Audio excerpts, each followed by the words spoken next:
internet. Am I live? I have no idea because I need a second or two. I think I am. I'm looking at my screen right now and we are up. Good evening, everybody. Say hi to everybody, Brian. Hi, everyone. On Jared's past Bimji podcast. Who's out there? This is new, and this is like first time we're doing any of this, so it's gonna be awkward, it's gonna be weird, and it's gonna be super scuffed because we literally planned this like I think 2 days ago. That's all you, bro. All right, but anyways, so yeah, hi internet, welcome to Bimji Streams, the YouTube channel that is forever in a WIP, because I've been saying I wanted to change and rebrand this channel since I think it was January. In any case, thanks to a couple of very interesting things like Indie Wave Maker's recent podcast premiere, which covered things like, you know, how to get started as an indie game development and all that kind of stuff, as well as Singapore's IMDA's recent call for proposal. It's kind of spurred up this thing that I've been wanting to do for a very long time, especially with Brian. And specifically, what I really want to do is just add to the conversation on how, you know, if you're starting up your first game, you're starting up your first project, how you can go about it. So hence this entire title of this podcast that's going to be showing up. And yes, I am conceding that this is 100% podcast now. It will be known as Adding to the Convo. All right. So, but before we begin, a couple of quick disclaimers as usual. For those who don't know, Brian here with me is from Ysbryd Games. We'll be talking back and forth a little bit about a bunch of things, but I want to highlight like this massive disclaimer that everything we share is highly situational. We're going to talk about a bunch of things, and you have to sort of take everything we say with a huge pinch of salt, because not only sometimes we can't really go into really, really deep specifics because of, hey, you know, privacy reasons and all that kind of stuff. There's also a lot of things where we might not have all the data at hand. As I said, 48 hours, you know, poof, that kind of thing. So some numbers are going to go off, some dates are going to go off, some micro stuff. We will try to be as accurate or as, you know, upfront with everything as we can, but we are still human, so please keep that in mind when you're listening to us. Take what you can, take what is relevant to you, take everything we say with a huge pinch of salt, and try to learn as much as you can. All right, so that's number one. Number two, sometimes we may bring up names and of other people and or organizations that we may be involved in or arranged with and all that kind of stuff. Massive thing. While we are here, we're talking about our personal experiences. I'm sure Brian can be, you know, speaking on behalf of Ysbryd, but I can't speak on behalf of any organization right now other than this channel. Right? So if we talk about anybody else, please take it, like, please understand that is our personal opinion, that is our personal thoughts on the moment. They are not representative of these parties or these other people that we are, you know, talking about. All right. So huge disclaimers over. Let's get right into it. So Brian, for those who are not familiar with you or Ysbryd Games, could you do a quick introduction for anyone? Like, give us the 5-minute elevator pitch. 5 minutes? I thought usually people only give like 10 seconds. I know. Anyway. I was being really generous about it. I thought, that's too generous. Like, I mean, I have your website open here with me right now. There is a very healthy number of games across a very healthy number of platforms. I thought you might appreciate more time.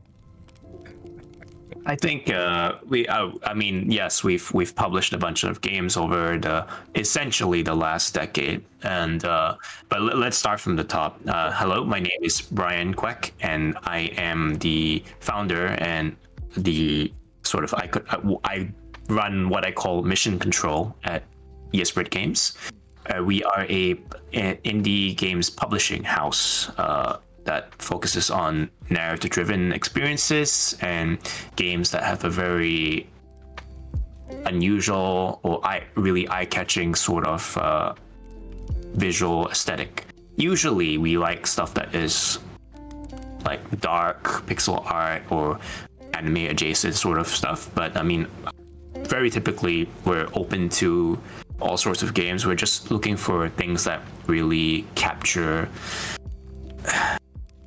a sense of a game, senses of an experience that, you know, maybe like something you could only see in your dreams, or like that is something different and fresh from the same old thing that you've been seeing for a while.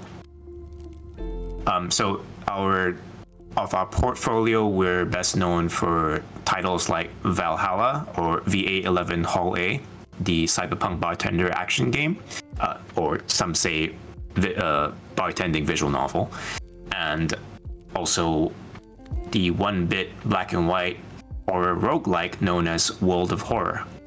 Those are our best performing games to date, and this year we have a tactics, a school life simulator tactics game called Demon School that is headed your way to all the platforms sometime this year, pretty soon. We're talking about like Q1, Q2. What's on the Steam page right now is Q2 2024. I'm actually seeing, by the way, while you were talking, I am actually on the site and I'm just clicking and watching as well. It looks pretty nice actually. It reminds me of the old, like, really old school RPGs that I think this is like 128-bit kind of RPGs kind of thing. 128, like, yeah. No, that Dreamcast is 64. Yeah, exactly, right. What are you? I went one way because there was the higher pixelation I could imagine, because it's definitely a higher pixelation than like the Dreamcast, right? After 64, nobody thinks about I know.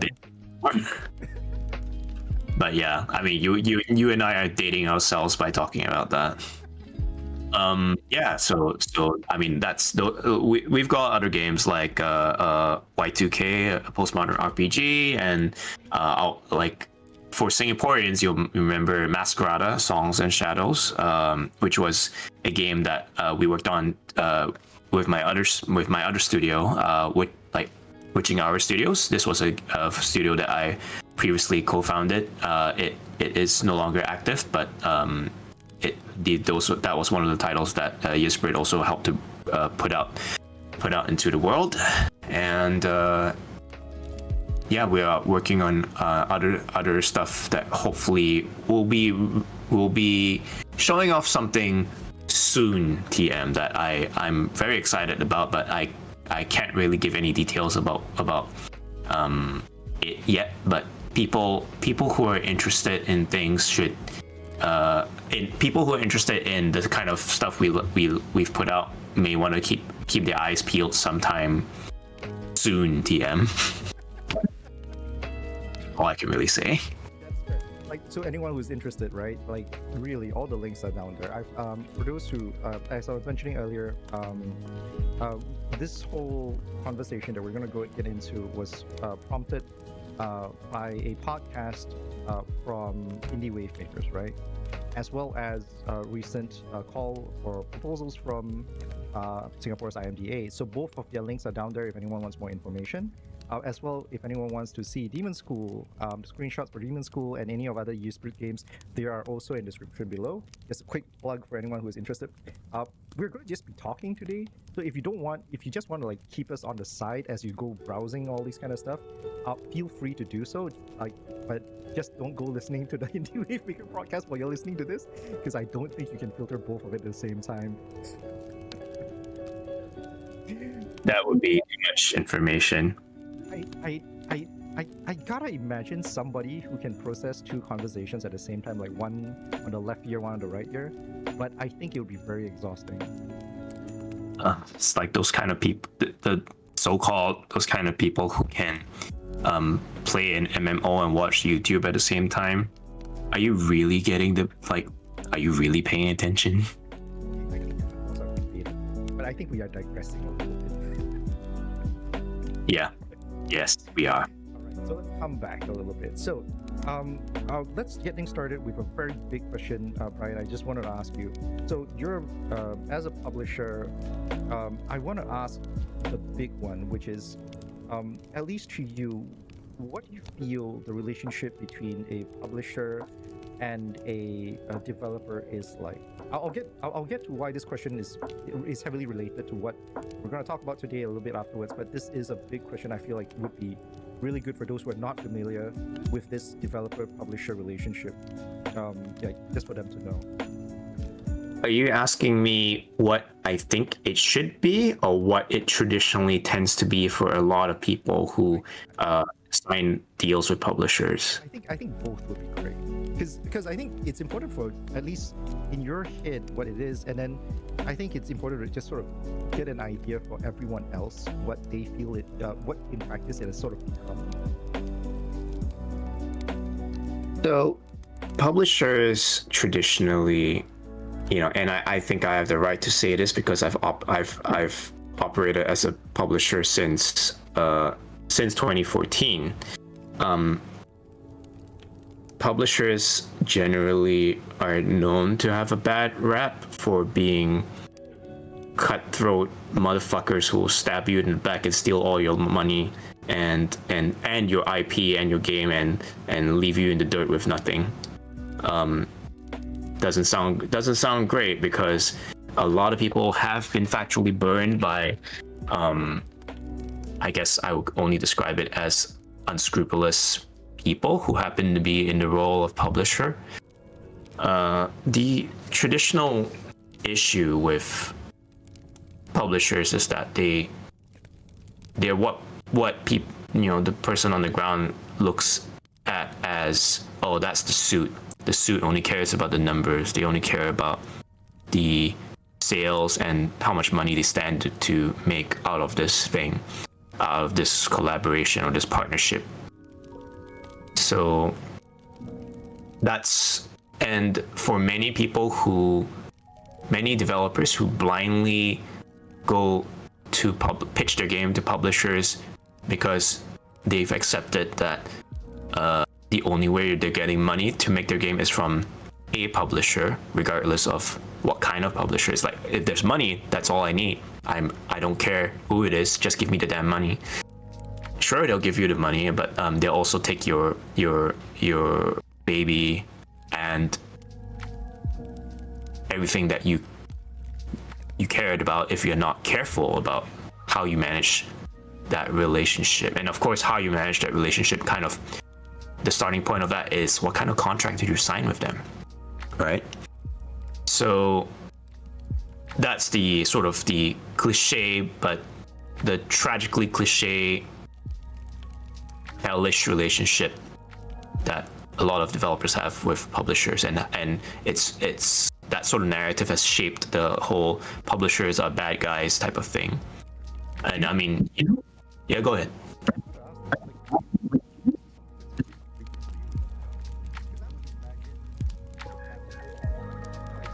Smaller teams and stuff like that, they don't necessarily. I didn't imagine they would still look at publishers in that light. A lot of smaller teams in particular. Is it still common?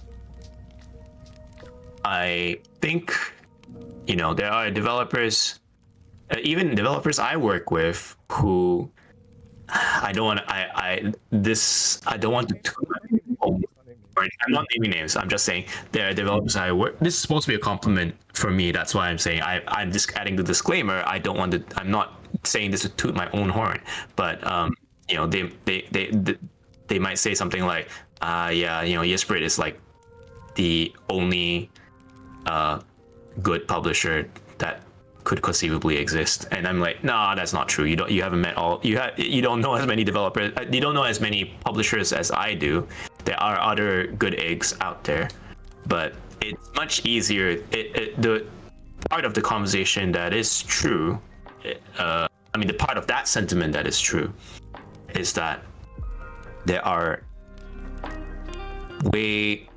many more ways for a publisher to be perceived as taking advantage of a developer, even if if you objectively talk to developers who are successful, you show the deal to them, they might be like, this looks okay, this is, the developer comes out okay, it was a decent trade, but the developer might still feel like they got cheated because of, the publisher didn't respect my grand artistic vision or something like that.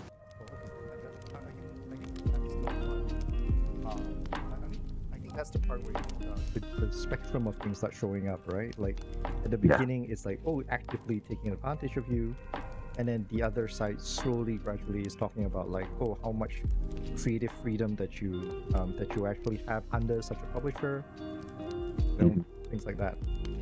I mean, the baseline is the baseline that causes enmity and discord between developer and publisher. The first point is always going to be about money and whether money is handled properly between the two parties. There have definitely been cases, that where a publisher signs the deal and then it turns out, we don't actually have enough money to give you to finish funding your project, but we own the rights to the IP anyway, so you're fucked. You can't do anything. Oh shit, that sounds horrible. Like has it? Do you know for a fact it's actually happened before? Yes. That is just that definitely does not sound good. Nope. It is the person with the purse who controls the purse strings is supposed to be the responsible party here.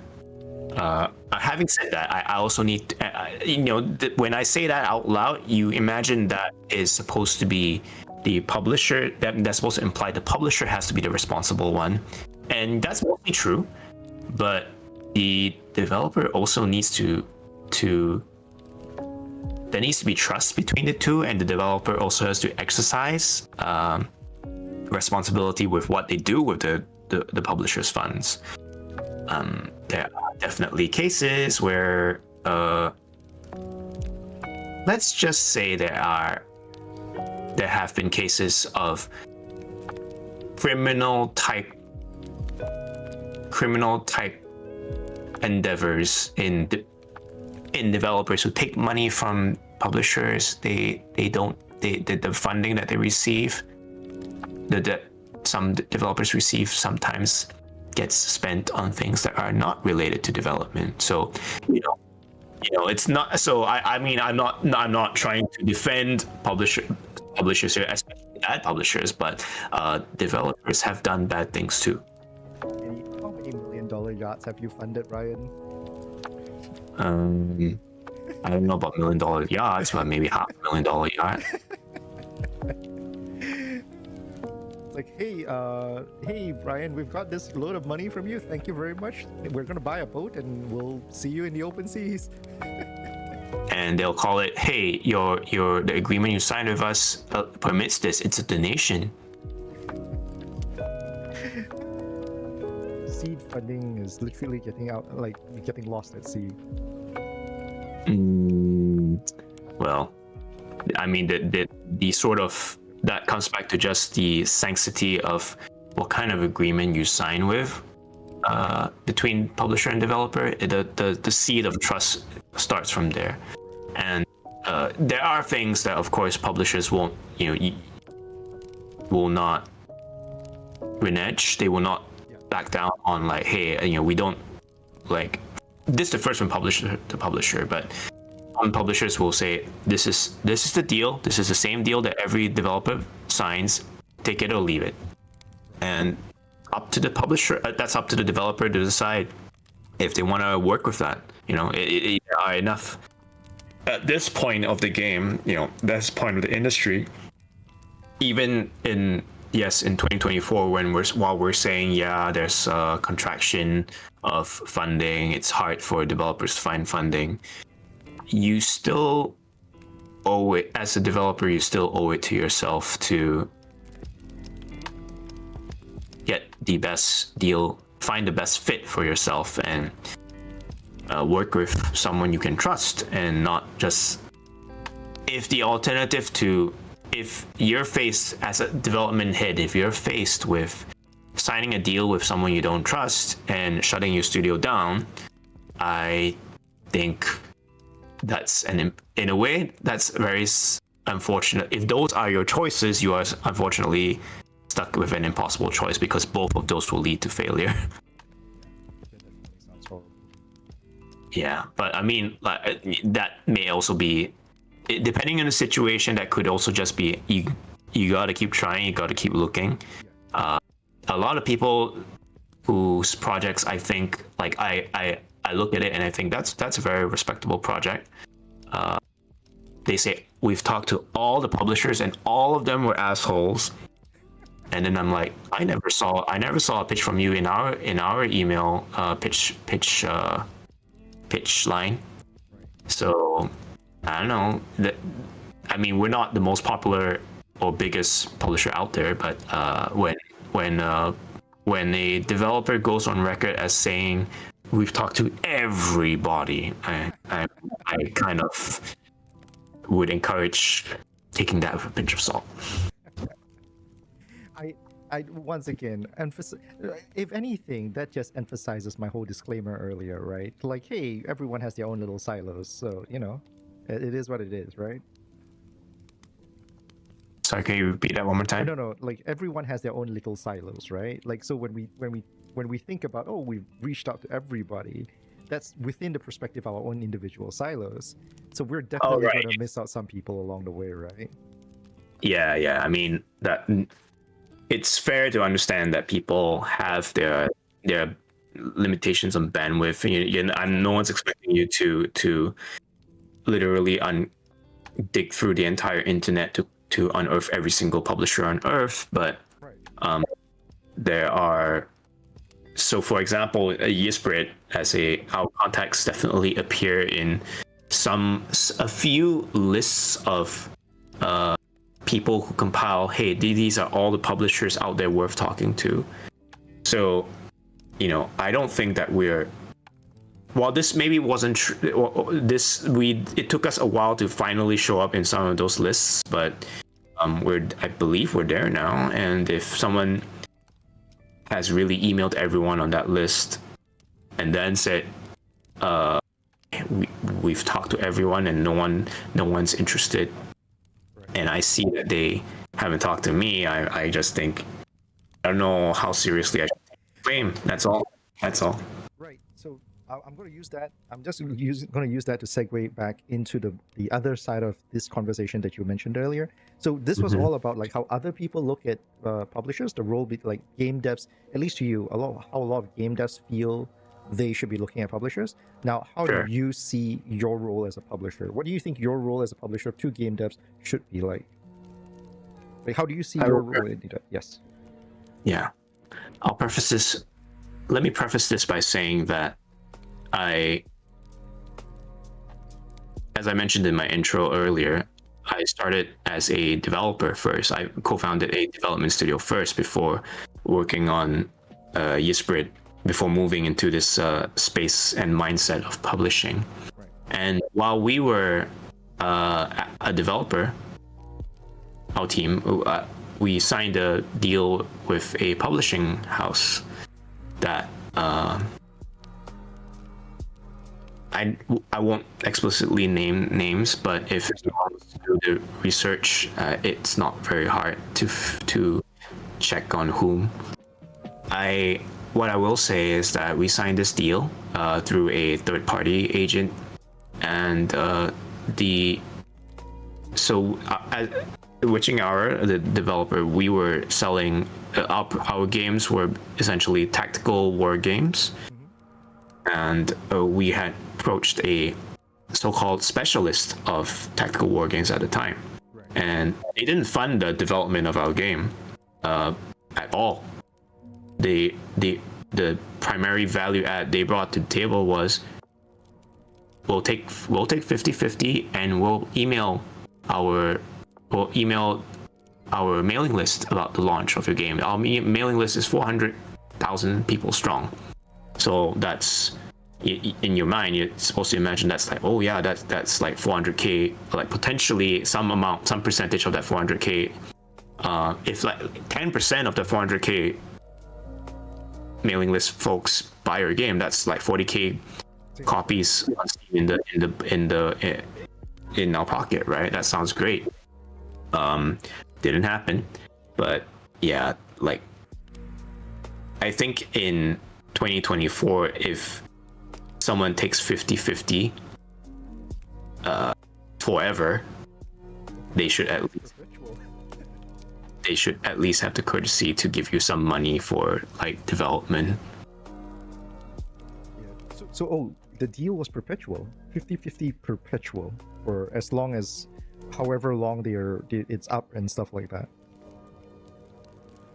I mean, I'm pretty sure like you can terminate the deal, but there was no sign that it was meant to be okay. You know, we will just this deal's only it's 50-50 for 3 years or 5 years, and then you can walk away. So there wasn't an expiry date on that thing. No, there was not. Oh, that's not great. All right, but yeah. Anyway, so yeah. No, we're getting into the good stuff. Just out of sheer accident, we're getting into the good stuff already. So, like, for anyone who's listening, if you're going to a publishing deal or you're getting into a contract with anybody at all, where it has anything to do with money, there should be an expiry clause. I think that's a universal thing that everyone should just no, that should be one, right? Yeah, termination, in legal documents they call this the term of the contract or agreement. Right. Like how long is the term duration? Yeah. So yeah, as Jared says, it can be anything that makes sense to the agreement. 2 years, 3 years, 5 years, 10 years if you want. But I mean, the term tends to increase if the amount of funding or the monetary value provided to the developer is high. Then publisher tends to think that I need more time to ensure that I make back my investment. Right. So correct me if I'm wrong. Then I might be jumping a little bit ahead, but Brian, what I'm hearing from you is at least to you, the role of the publisher in part is sort of as an investor as well. Investment is probably not the right way to phrase it, just because that tends to get confused with equity investment. That's fair. Like funding is a very neutral word to use here, because that you don't want to use the word investment and then start making people think, oh no, they're taking control of my company. I don't want that. Right. So very specifically, when it comes to publishers, the money they give you is specifically to develop a very specific project, and is very specific also to saying, I'm going to take a portion of the revenue from that project, and that's sort of what you see the publisher dev role is. Am I right to just come to that as a general conclusion, or is there more to it than that? Yeah, there are variations. As I said earlier, like if you're taking 50-50, I feel like, with respect to that story I told about the first publisher I worked with, that is, it's kind of the idea, to put it crudely, is the idea of, can you at least take me out to dinner before we go to bed? But there are many ways to many variations now, especially nowadays, of how that goes, where developers may enter the conversation saying, I don't need funding for my game. The game is almost done, right, but I need help with marketing. I need help with connecting dots to creating ports for the game. I need help with localization. I need help with distribution and getting this game on the platforms, like connections with Nintendo or Xbox or PlayStation, etc. These are things that while the barriers to entry with the various platforms has been coming down, you have a lot of developers who are perfectly capable of self-publishing across the various platforms. There are, I believe we actually discussed this in the Indie Wave Makers podcast already, but to just briefly repeat the point, there are many developers who don't care about that kind of work and don't want to invest time in that. And if they tried, they would do a bad job of it. So it's in such situations where a developer recognizes that they do not wish to invest time in those types of tasks, or they would not be good at it, then a publisher can be a useful ally to have in those respects. And it would therefore be the case that, yes, the developer comes over and says, I need your help, I don't need your funding, but the publisher is still going to spend money in this instance on those tasks, like I said, localization, porting, or marketing. So revenue share or recoup is still a necessary arrangement that becomes part of their publishing agreement, but it's not as comprehensive as it would be when developer funding to actually produce the game is involved. Right. So basically, it's like how much investment in terms of like effort from the publisher or both. Sorry, when I say, let me repeat this a little bit. Brain farted real bad just now a second there. But basically, like depending on how much you expect from the publisher for reasonable terms, the publisher will like say, okay, hey, you need XYZ from me. I'm going to expect ABC from you just so that, we can balance the books and all that kind of stuff, right? So the usual deal is a little bit nebulous and it can range quite dramatically from end to end. Is this more or less right? I wouldn't say the usual deal is nebulous. There's basically two types. There's basically, right. And I want to include a disclaimer here. This applies to our end of the field for indie games publishers where you're not making Starfield or like even Hi-Fi Rush. We're not dealing with studios that are traditionally operating in the AAA space. We're talking about games that are typically classified as indie games. And no, before anyone says Crisis is an indie game, I insert yourself into a trash bin. But like what we would traditionally, yes, maybe something like the extreme tail end of this discussion would include stuff like Cuphead or the Ori series, or the kind of stuff that really headlines games for like Indie World or an Xbox showcase, something like that, but are still in the general definition of this is an indie game. Now, so to talk about publishers who operate in that space, the broad division that I was alluding to is there are publishers who provide like in that sense we call it full service. They take care of your development funding, and they provide all that the ancillary services like porting and marketing, PR, and all that as well. Yeah, and then there are the publishers who focus. They don't provide development funding, but they will still represent you to the best of their ability. And sometimes if that's all the developer needs, then then it's a fair arrangement, depending on how the deal looks and whether the publisher is taking a fair amount of revenue share or has fair recoup practices for the amount of effort they are putting into supporting the developer's game.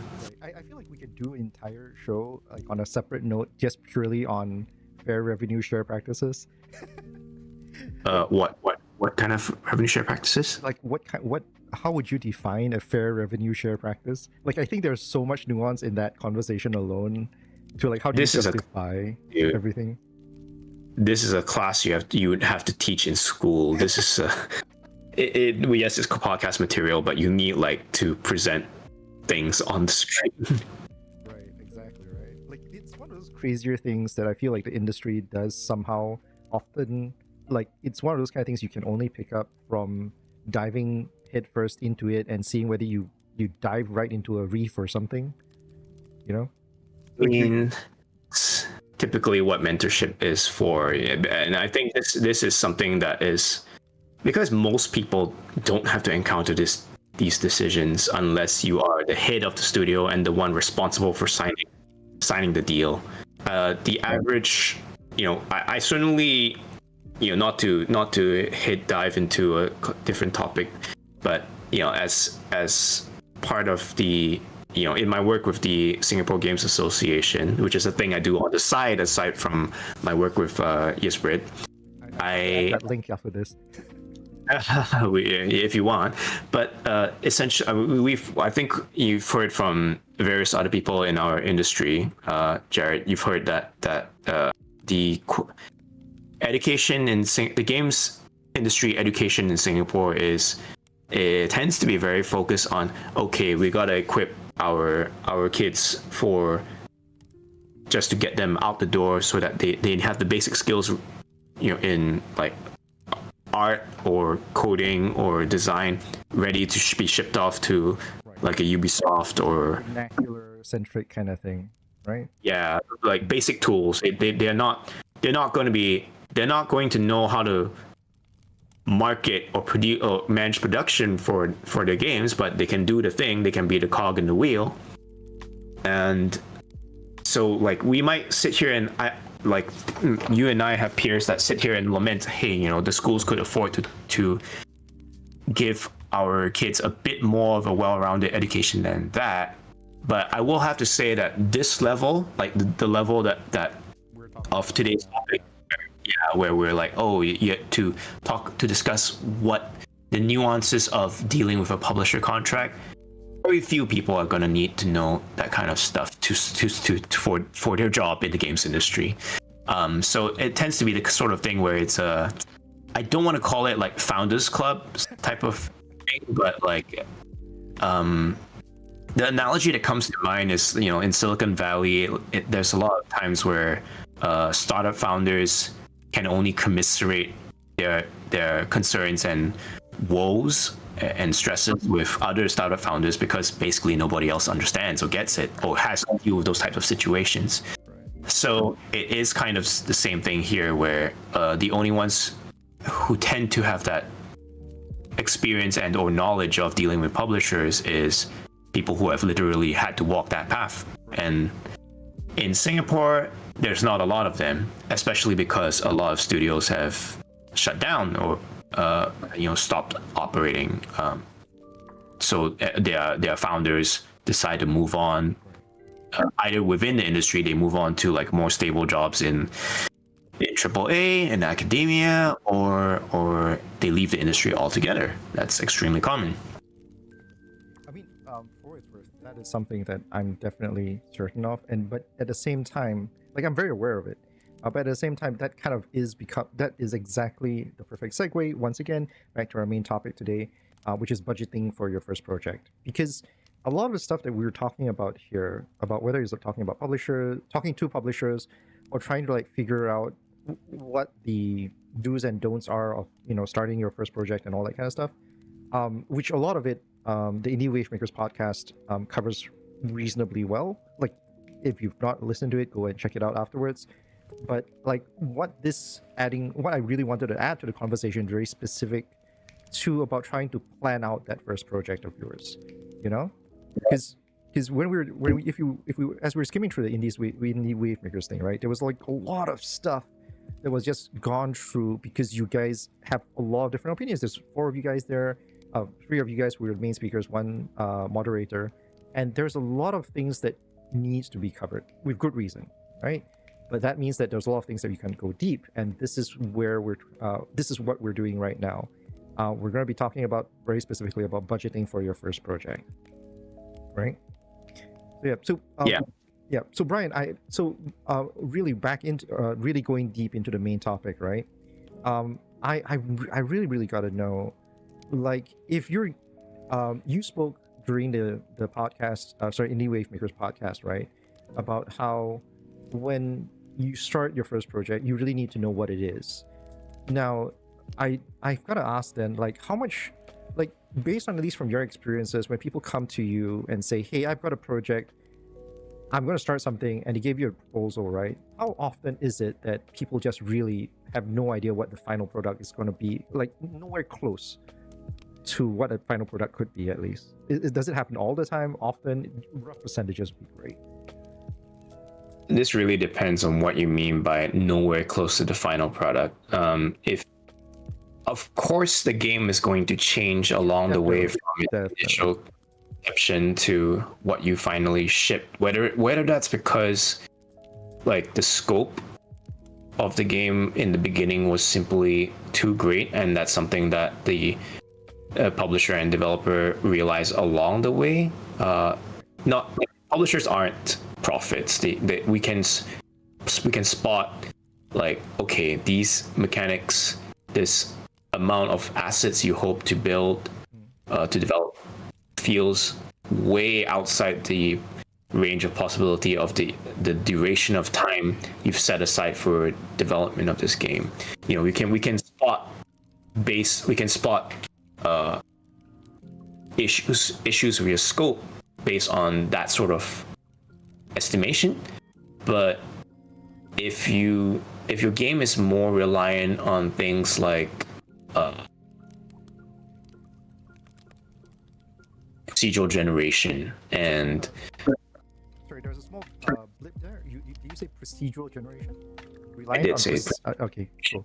For example, if your game relies on procedural generation and you have, it's not like an asset-based issue, but like you have an infinite, like could ostensibly near infinite range of permutations of your gameplay gameplay scenarios or possibility spaces to work through, then the issue becomes how long. One of the issues becomes how long do we have to test this to make this functional. And like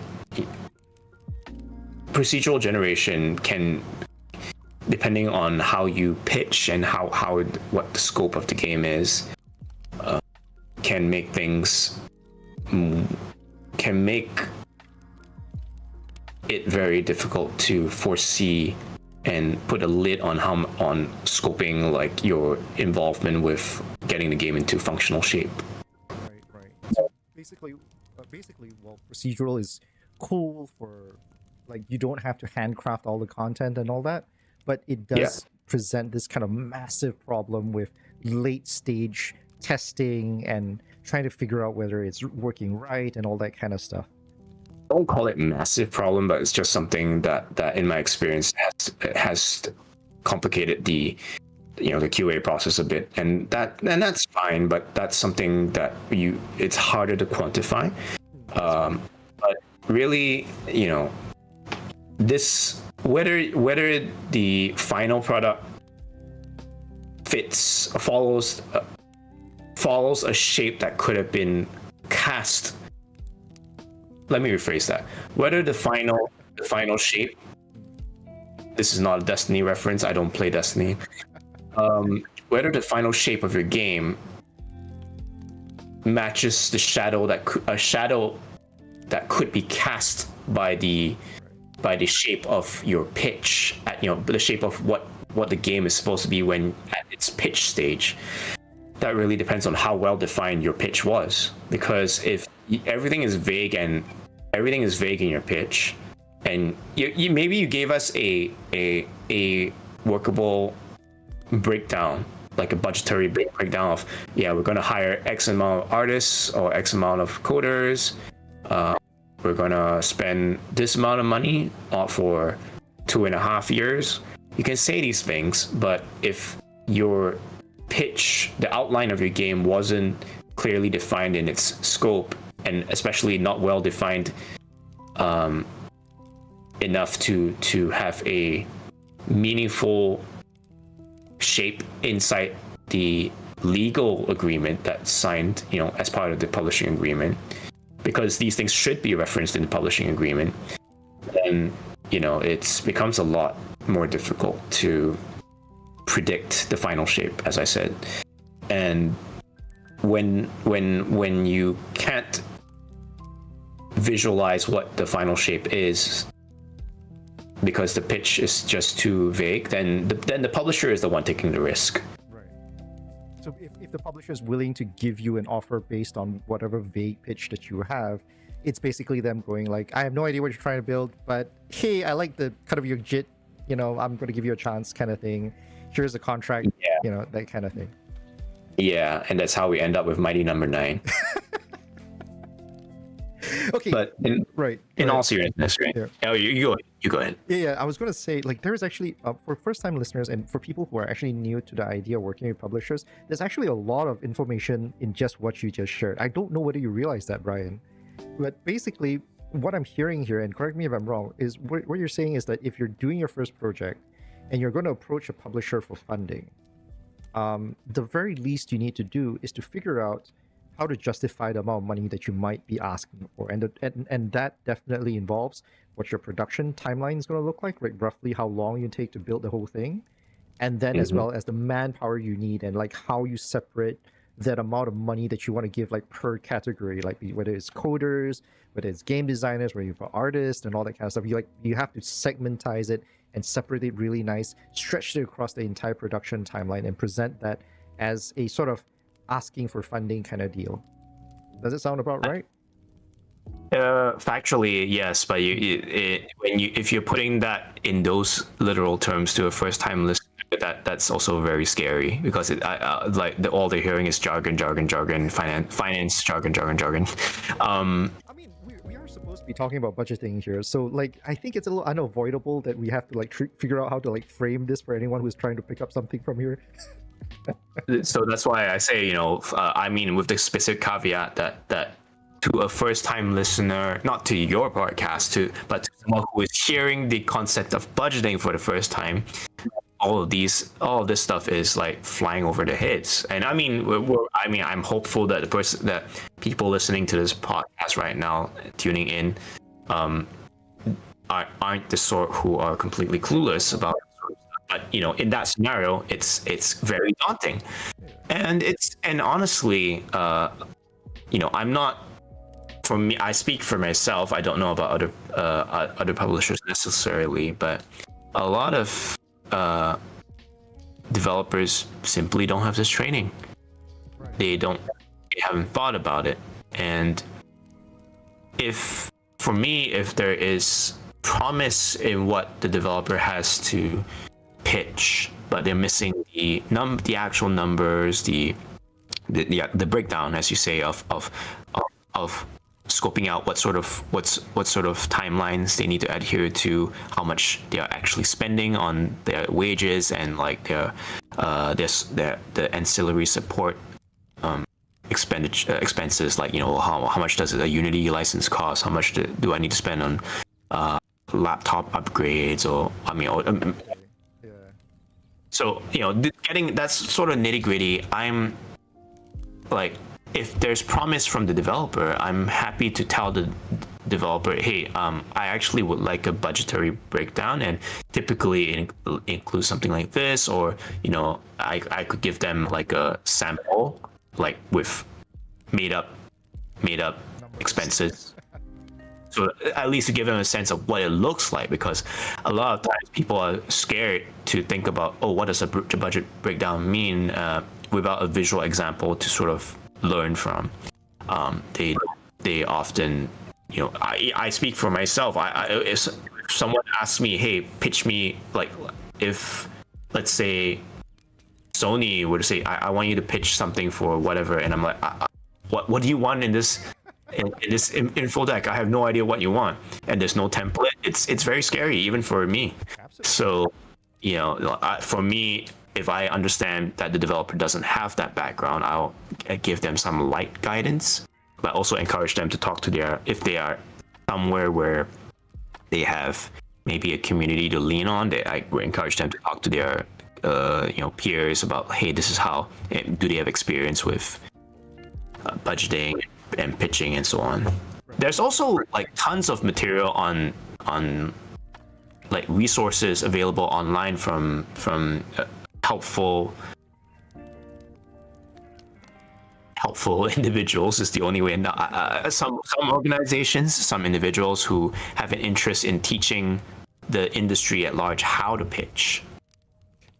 I don't directly offer that on, like, I'm not going to put it on our website, because that's not information that everybody needs. But I feel like if you're interested enough, you can pretty much Google for this kind of stuff and it will show up. Right. So, but this is part of what this whole point is, really, because this information isn't for most people. Like, isn't top of mind, definitely, because as you said, like, this is like a lot of us when we first start, like, it's like, oh, hey, if we ever come out and say we want to make our own game, you end up in one of two things. Either it's like, it's something small that you do as a hobby, like I can finish it myself, I don't really have to think about budgeting too much. Commission comes in, I'll ask a guy, figure out whether I can afford it, I'll kick out my own money, it's a hobby, blah blah blah, done, right? then there's the other side of things, which is where this podcast is really about, which is, hey, I want to do this as a job. I want to do this to make a living, that kind of stuff. And obviously, as a job, unfortunately, if you're starting a studio, you have to think about the dollars and cents. And hey, this information is meant for you to start. There is something that you poked on earlier, which is really fascinating that I surprisingly never thought about. Is it reasonable to think about studio costs, like general studio maintenance and overhead stuff, like say upgrades, as you call it, and like even training maybe, or certifications and licenses and all that, and account for that when you're asking for funding from a publisher? Is that something that's reasonable? Is it at all common? It depends. There is a line, a very fine line here that at least for us, for Ysbryd, we don't, we ask that developers don't cross. So one example is we don't fund office rent for the developers. Right. And this is a policy that has been enforced even before COVID came along and encouraged everybody to work from home. It just, like, if your studio couldn't exist and pay its own rent without us funding your project, I feel like the line, I think the best way I can draw the line is you should be able to make a game even without our help, but to make this game, that's what our funding is for. Right. So basically, is that nuance clear? Sorry, go ahead. Is that nuance clear? Yeah. In the sense of, right. Yeah. So basically saying that you should have the resources in some way or another to make a game by yourself, but very specifically for this specific project, like you need help, that kind of thing, right? Yeah, so like imagine, like you don't need my help to make Flappy Bird. Right. That's something you could ostensibly decide you wanted to form a company for and to put a Flappy Bird clone out into the world. Will it make money? Probably not, but that's not, like, you deciding to make a company, form a company for that is not my concern. Right. Now, if that same company decides I want to make, I don't know, they wanted to make like they were in the position that Sukiban Games were in when they came to me, when their project like came to our attention, and they were like, we would like funding to make a full version of the game that would become Valhalla. Then I would, that, to me, yeah, sure. I mean, like I think it's valid to say we need to upgrade our computers in order to make this game, because right now we're operating off of toasters. I have to ask. I am very curious. Was that the conversation? I have to ask. What was conversation? What was the conversation? We're operating out of toasters. Did any part of the conversation go to that? It's a bit of a euphemism, but there are computers that are so weak they're essentially just toasters. Oh God. So yeah. I mean, the way it should, the way that actually was phrased is, you can run this game off of a toaster, but by the same extension, if your computer is so weak that it's like, treat it like a toaster, then Yeah, I completely get it, but at the same time, we're also living at an age where like e-toasters exist and you can play Doom off them. You can play Doom off them. You can't run. I think you'll have trouble running. I mean, maybe for all we know, it runs Genshin. Oh God, no! There's no way on earth you can run Genshin. Trust me. Genshin is. This is a really huge tangent, and I hope no Hoyoverse guys come in and like, jab me at for this. But the fact is, Genshin is horribly optimized. Like, is it really? It is horribly optimized. I don't know whether it's actually like there's just too much stuff going on, but it eats an obscene amount of space, and it is extremely storage optimization. Yeah, definitely. Not only storage optimization. I'm really talking about like even like GPU optimization, because Mhm. every device I've ever tried playing it on overheats. I see. It eats power like nobody's business. And the weirdest part is, and the reason why I can make this comparison, right, is because I play Star Rail as well, and it eats Mhm. power like nobody's business. Comparatively speaking, Star Rail consumes a lot less power than Genshin, and I don't know what is it about Genshin that just does that. Well, okay, then we'll talk about Star Rail then. I mean, it's Very, very off tangent thing. yeah, yeah. Coming back to Yeah. the point, yeah, you know, you are supporting, like, our goal is to support, like, Right. unlock the doors required for Right. a studio that is. I'm not saying that they have to be financially Right. fit enough to survive no matter what, but like, if you're not even if like your company will just die without us, like paying for your rent, I feel like that's like you've really what's the word? You've offloaded the responsibility of existence to us. Oh, and I'm like, that's not fair. Yeah, exactly. You're just asking us to fork out all the risk and you do whatever you want kind of deal, right? That's what it Yeah. feels like. Okay, but Yeah. once again, for those who are listening, I just want to tie it back because there's a lot of very delicious information here, but I do want to tie it back so to contextualize everything, right?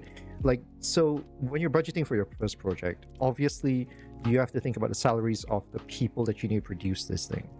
And obviously that means you have to separate them based on their specializations and things like that. So like programming, art, game design, the obvious ones. These are the obvious ones, right? And then obviously there's audio, SFX, VFX, that kind of stuff, and animation as well. Once again, standard given stuff.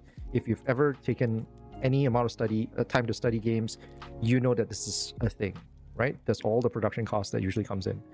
But then there's the stuff that Brian, you were mentioning as well, stuff like localization, QA, platform. What's the word for it? I keep Distribution. losing. No, distribution is one huge thing. There's this other thing that the one that you mentioned. It's about like what is it? The Release management. Oh god, release management. Is that a cost? Is there a cost for release management?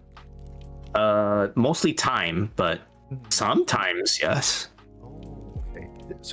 So the budget that needs to be allocated in that respect is just mostly like, hey, you need to do it ahead of time. Make sure you get all the paperwork and all that kind of stuff as well. Oh yes. Right. Oh yes. Okay. So time management is another time budgeting is another thing that we'll get into, but I want to like focus on the financial side of stuff for now. Is there like licensing fees that should be so obviously we licensing fees like Unity programs and stuff like that, it needs to be accounted for, right? Is there anything else that needs to be in particular, like I think, sorry, you mentioned earlier about like if you want to make it for the Xbox versus Steam versus Switch and all that, there is probably a cost involved. What's the term for that again? I always lose the vernacular for that one, the proper term for that one. I'm not sure which process you're referring to exactly. So you know, Xbox, etc. They're the platform. It's porting. It's a porting cost, porting. right? Right. Mhm. Right. Suddenly, it just came to me. So it's a cost for porting that needs to be accounted for as well. Yeah. I mean, if the developer is intending to manage the ports themselves, which does happen from if they have the necessary skill set, then you know, that's great. Then we in that sense we just assign a porting budget based on the wages of the person in their studio who needs to be paid to take care of the port. Right. Person or it's plural. Here's a weird one. Is HR part of the budgeting that you think a new project should consider? Like, do you think budgeting for a HR person makes sense for a new project? For an indie? I think if your studio is, let me ask you back a question to answer that. True. At what size of studio is a HR person, a specific dedicated person to HR, warranted? I know, right? That's a question that honestly I struggle with. I mean, Well, I've what seen. do you think intuitively the answer should be? assuming that that you, I think the number should be somewhere. My gut tells me it should be above 10, and I Yeah. think because my threshold is a little bit low, So you think it should be higher? I feel like if you're more, I do believe that it's dependent on the capability of the person. Like for me, I'm not particularly good at paperwork, so so that leaves my threshold a little bit lower. Like once there's 10 or more people I have to manage for paperwork, especially, I feel like I want help. That's where my threshold is. Right. Yeah, that makes sense. I think that's a fair. Actually, I think that's a fair number. So, but traditionally, indies are not traditionally over 10 people. At least for the smaller kind of projects that we would, smaller scope projects that we would fund. We're not looking at. I mean, 10. This is 10 full-time team members that you're talking about. We're not talking about like vendors and part-time contractors who only come on board for a short time. You know, we're not talking about those type of situations. If we are dealing with 10 full-timers or more, then yeah, there is a possibility that a HR person could be warranted. But I also happen to think that more likely the HR role would more naturally fall to a producer. And this also or there are indie teams like at that team size, 10 or more, 10 to 15 people. I mean, after 20 I kind of feel like it's not really a classic indie anymore. Yeah, I think they belong in a weird weird nebulous space in between that already. That's double A already, more or less. Is that what Hades would be considered? Since we're on the topic of super giant games, I think if you looked at Bastion, their very first title, that would have been a bona fide indie. Transistor is still indie, I think, but starting to push the line. I think by the time they got the Pyred, honestly, they I don't know for sure, but from the sense that I got of how they expanded and like inferring from things like watching. If you've never seen the no clip documentary of how Hades was made, it's very good. It also you tend to see like indirectly a bunch of allusions to there's the art team is visibly speaking this size, and maybe there are contractors on top of that, and I think for Hades, it's classically seen as indie, but the scope of the game, the class of polish that game has, I think it wouldn't be out of place if someone wanted to call that double A. Right. And it's really sold well enough for that, I think. Yeah, like I know once again this is another tangent, right? But like I do bring that up because I've had a lot of conversations about a question of like how would you label an indie, right? And Hades is one of those kind of things where a lot of people come up and say like it's an indie darling, and I'm like, well, I mean, if that's what your threshold is, I guess. Yeah. I mean, giant by the classic definition of the term indie, they're still indie. What I said earlier is like understanding the level of the production value that went into Hades. Right. It's difficult to say it is just indie, but if you're playing, the real problem in this conversation is what the hell is quote unquote indie. Fair enough. Okay, let's once again a completely separate topic. Let's not go down that rabbit hole today. No. As much as I'm so inclined to. It's a delicious topic, right? But yeah, let's come back. So we've definitely talked about, like we were talking just now before we left off on this wonderful tangent, was about budgeting for manpower, and we're specifically talking about HR. You were talking about right. So as I said, the producer, I think, if the founders or like the directors, like the game director and whatnot, are choosing not to perform that role. Although I feel that if they're the founders, they need to be at least be responsible for finding someone aware of that if they don't want to handle it themselves. So the next best option, if the founders are not handling it, is to assign it to a maybe the producer, or they can, if it's like literally just okay, who handles all the contracts and the paperwork and the paying people every month kind of thing. You could ostensibly hire a like the so-called finance or accounts person to manage that. But once again, that is a spend that in that particular scenario, that's not a person that we fund, because it falls into the same category as rent. Right. You don't need this person, isn't being paid to make the game. Exactly. Like, and on top of that, like, it's one of those kind of cases where very justifiably, based on your policies there, it's like, hey, if you can't exist without a HR person, it's a bit hard to justify, right? Yep.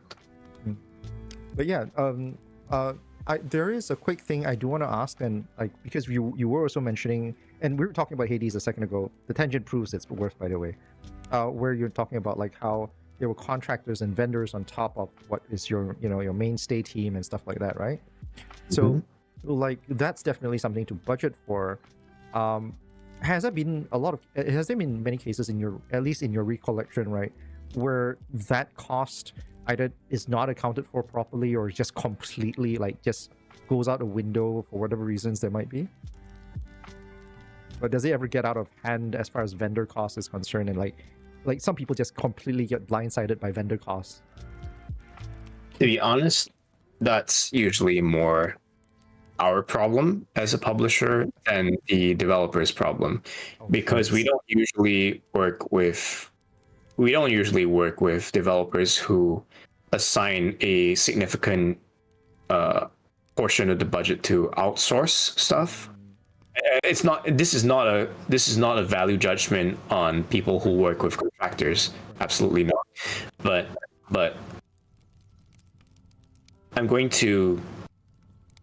this is going to sound like a digression, but I promise you it's not. Sure. There is a massive war actually between people. You've probably seen the debate between people who say, "Oh no, like we don't tolerate work from home. All employees need to come to the office to work together. We need to work together in the same place as a team." Versus everyone else who's like, hey, I have control of my life again because I can work from home. Blah blah blah. I'm not here to argue for or against either side, but I do think there is something to be said about if you work with, as a developer, you're making a game where you outsource. Let's just use local, naming names, not of companies, but of nationalities. Right. If you, as a Singaporean game developer, say, "Yeah, I'm gonna outsource all my art to like Vietnam or to China, the Philippines, etc., Indonesia," and so like, oh, the creative direction is all held in Singapore, but we're outsourcing everything to all of those places. I feel there's something to be said about the lack of there's a certain, I think some people call this a nuanced difference. I don't think it's nuanced at all. A difference in the terms of the kind of quality, the kind of care and dedication to style, to a unique style, a unique visual presence for a game that like you can't get unless you like your art direction and like the creative heads and the people executing are in the same room, like really playing to the same tune, they're playing to the same tune that's not dictated by, oh, I read a brief on Google Docs and like I'm just following the brief from the art director. I feel like there's a lot of references, a lot of common knowledge that isn't being shared when not easily shared, not without a shit ton of work. That with all this that kind of effort is either glossed over or got lost in translation when you say as a Singapore developer you're outsourcing to other parts of Southeast Asia, that the sometimes this is literally a language issue, a loss in translation issue. But yeah, I personally struggle to believe you could make a game like Hades with that type of like outsource setup, unless you're making a Hades clone. Like you take Hades and you point at Hades and you say to the folks that you're outsourcing to, make that. Then sure you can make Hades, but you'll never. Or I think my view is that it's extremely difficult to the point of me feeling like I can say never. It's extremely difficult to make a game that hits as originally as Hades did when it first came out. Right. I think look, as a game designer myself, Hades is an experience on its own. I've rarely talked about a perfect game, and I think it's reasonable to believe that there's no such thing as a perfect game because hey, everyone has their own preferences and stuff. But while we're talking about Hades, we're using Hades a lot as a reference point, partially because Hades 2 just came out. I haven't touched it yet, unfortunately, but very different point. Hades 1 in particular is a game that is so polished. As a game designer, I would literally say I cannot change it. Like, I would do nothing to change it. If I was to do anything to change it, it would just be a different game. You know? Yeah, and I think people should make a different game. Right. It's fair game to use Hades Right. as a reference point, but I need to add that my comments are like the whole thing about sort of criticizing the outsource model is largely more to the feedback is more targeted at the visual design, like visual aesthetic side, rather than like from a game design perspective. But I don't. Maybe you can give your 2 cents on how that sort of arrangement affects design. I do. I did want to mention in brief, because this is I can see where you're getting at in terms of budgeting, because we are talking about the benefits of relying on external vendors to manage your budget, to reduce the overall overhead, because you're looking for people, like, because we're all based in Singapore currently, the two of us at least. There is a benefit in terms of the currency value, so we can use that currency value to stretch the dollar's worth to produce more content for the same amount of dollar versus anywhere else, that kind of thing. So this is when we're talking about budgeting, in the context of the budgeting, this is really where this topic is really from. We're coming from. And like, I'm gonna give you sorry, maybe I'll let you finish your point first. Right. So I was gonna say, like, I do agree with you in that respect as well. There is a lot of I'm a game designer, but I was also leading a team back in my previous company. The fact is, there is a lot of subtle, sort of unplanned communication that helps grease the wheels of production. And most people don't. You can't quantify it because it really is highly dependent on your team. If you work with a team that can, while they're working, for example, overhear a conversation about unit balancing, for example, and then something sparks in their head, they will sometimes stand up and go, hey, I think I have a solution for that. That kind of things can happen when you're working in an office environment. That actually helps. Like, and then those conversations happen, and then a few things happen as a result of that. Number one, team bonding is the obvious one. I don't want to go into that. Because, hey, if you're the guy that's going to be calculating dollars and cents, you might say, hey, I'm sorry, that doesn't really bring, production value. Very asshole approach towards it, but not the point.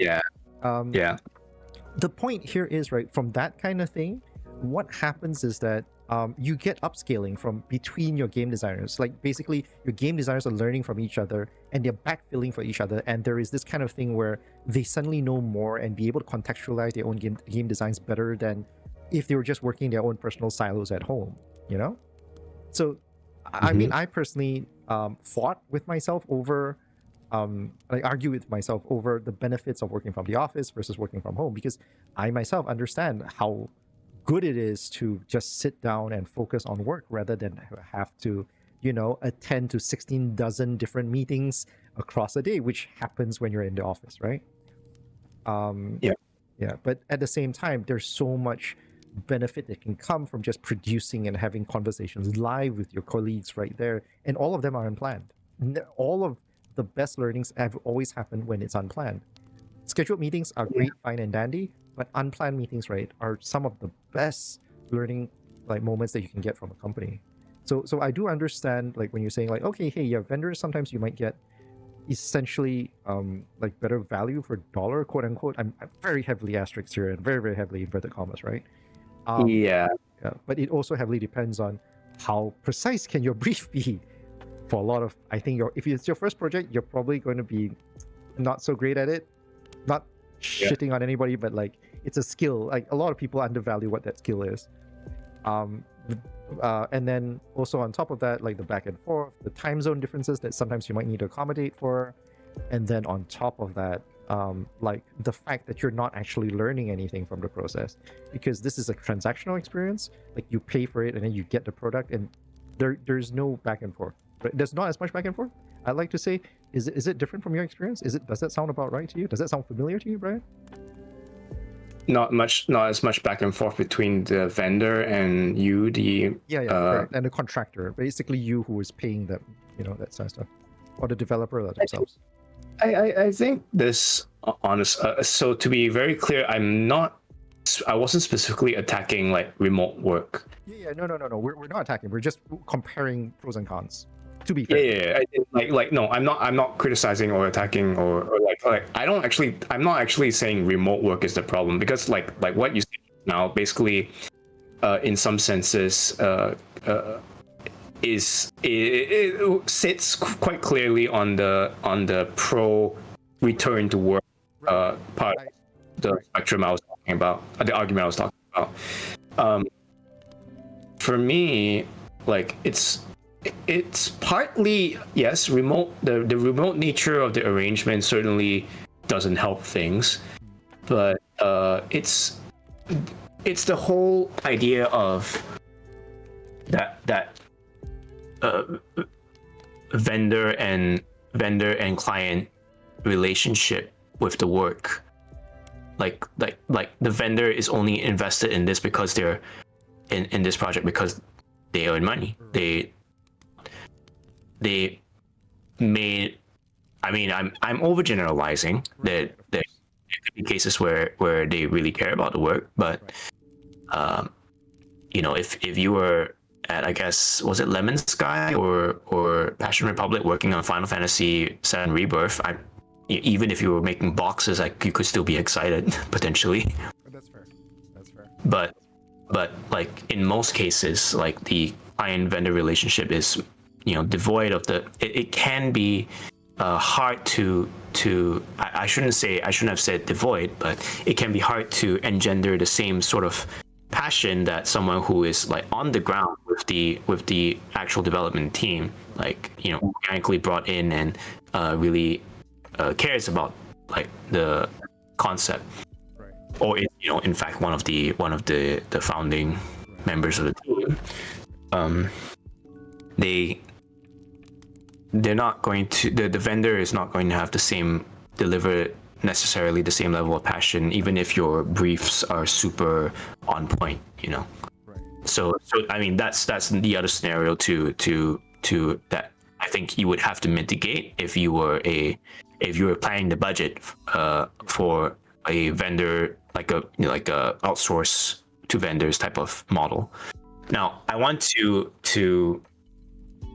upend all of what I just said by saying that if you're making like, I don't know, simulation games or strategy games, and you're making a game like Manor Lords or Factorio,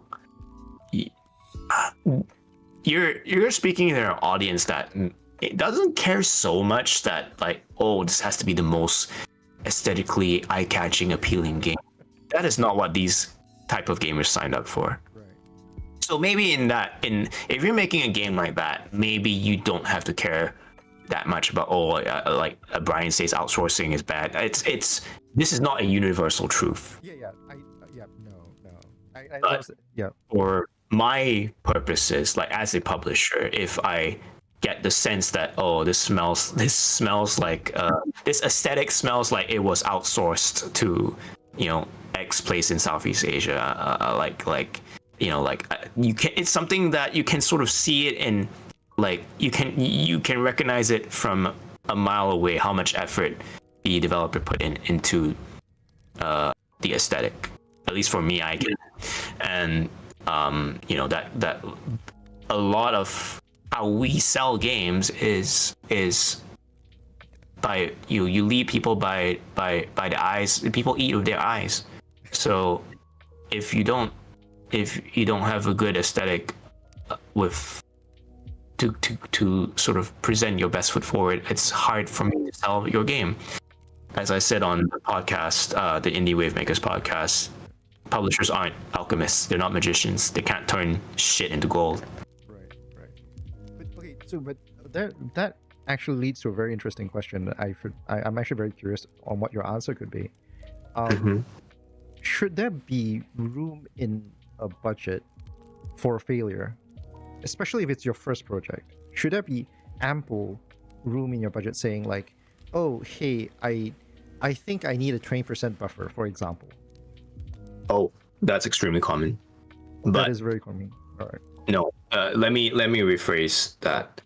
It's very common for a publisher to prepare a buffer for the developer, but whether the developer needs to be, the developer is not going to be told off the bat, hey, I have a 20%. Because then it's like, why wouldn't you just add the buffer to the original goddamn budget? It's like, dude, it's a buffer for a reason. do you not understand what a buffer is? No, as in people who are bad with money, and I'm not accusing all developers of being bad with money, but there are some who are like, oh, this is a license to go out of scope because we have the buffer, right? That is just horrible. You would think so, but there are many people on this earth who don't agree. It's like, I imagine our government, right? Like when they gave all the handouts during COVID, it was like, we saved all this money for the rainy day, and the rainy day is finally here. Someone could turn around and say, yeah, you could, of course. If this rainy day never came, what's government going to do with it? Spend it on blow another 400 million on Magic Leap? It's sorry for the very terrible in joke there. But yeah, basically, people who have surpluses, who know that they have surpluses, are by, I don't know what to call it, sheer human greed or complacency, I think is the word. Yeah, it is. I definitely think it is. They know that they have it, and I'm I've probably, so I'm not. I want to be clear. A publisher is not always going to put a buffer, but there is an overwhelming the case tends to be more often than not that developers may run out of funds before they finish their game, and as a publisher, what are you supposed to do about it? You remember the case I said earlier where the publisher says, oh, we don't have money to finish funding even the bare basic commitment to the developer. I mean, that is nefarious. But in the case where the publisher gave all the funding they agreed to in the contract, and the developer still says, I don't have a finished game for you, what are you supposed to do? Are you going to say, yeah, let it die? I've already put in, I don't know, let's just make a number, 600K into this project, but yeah, sorry, I can't give you any more money. The project's gonna have to be put on ice. you're already 600k in the hole. I think like unless they're asking for like another $1 million or something to finish the game, which is like that's basically that to me that's basically a crime. Right. But I mean it's not. But like that's a crime of how did you end up with this much of scope differential Right.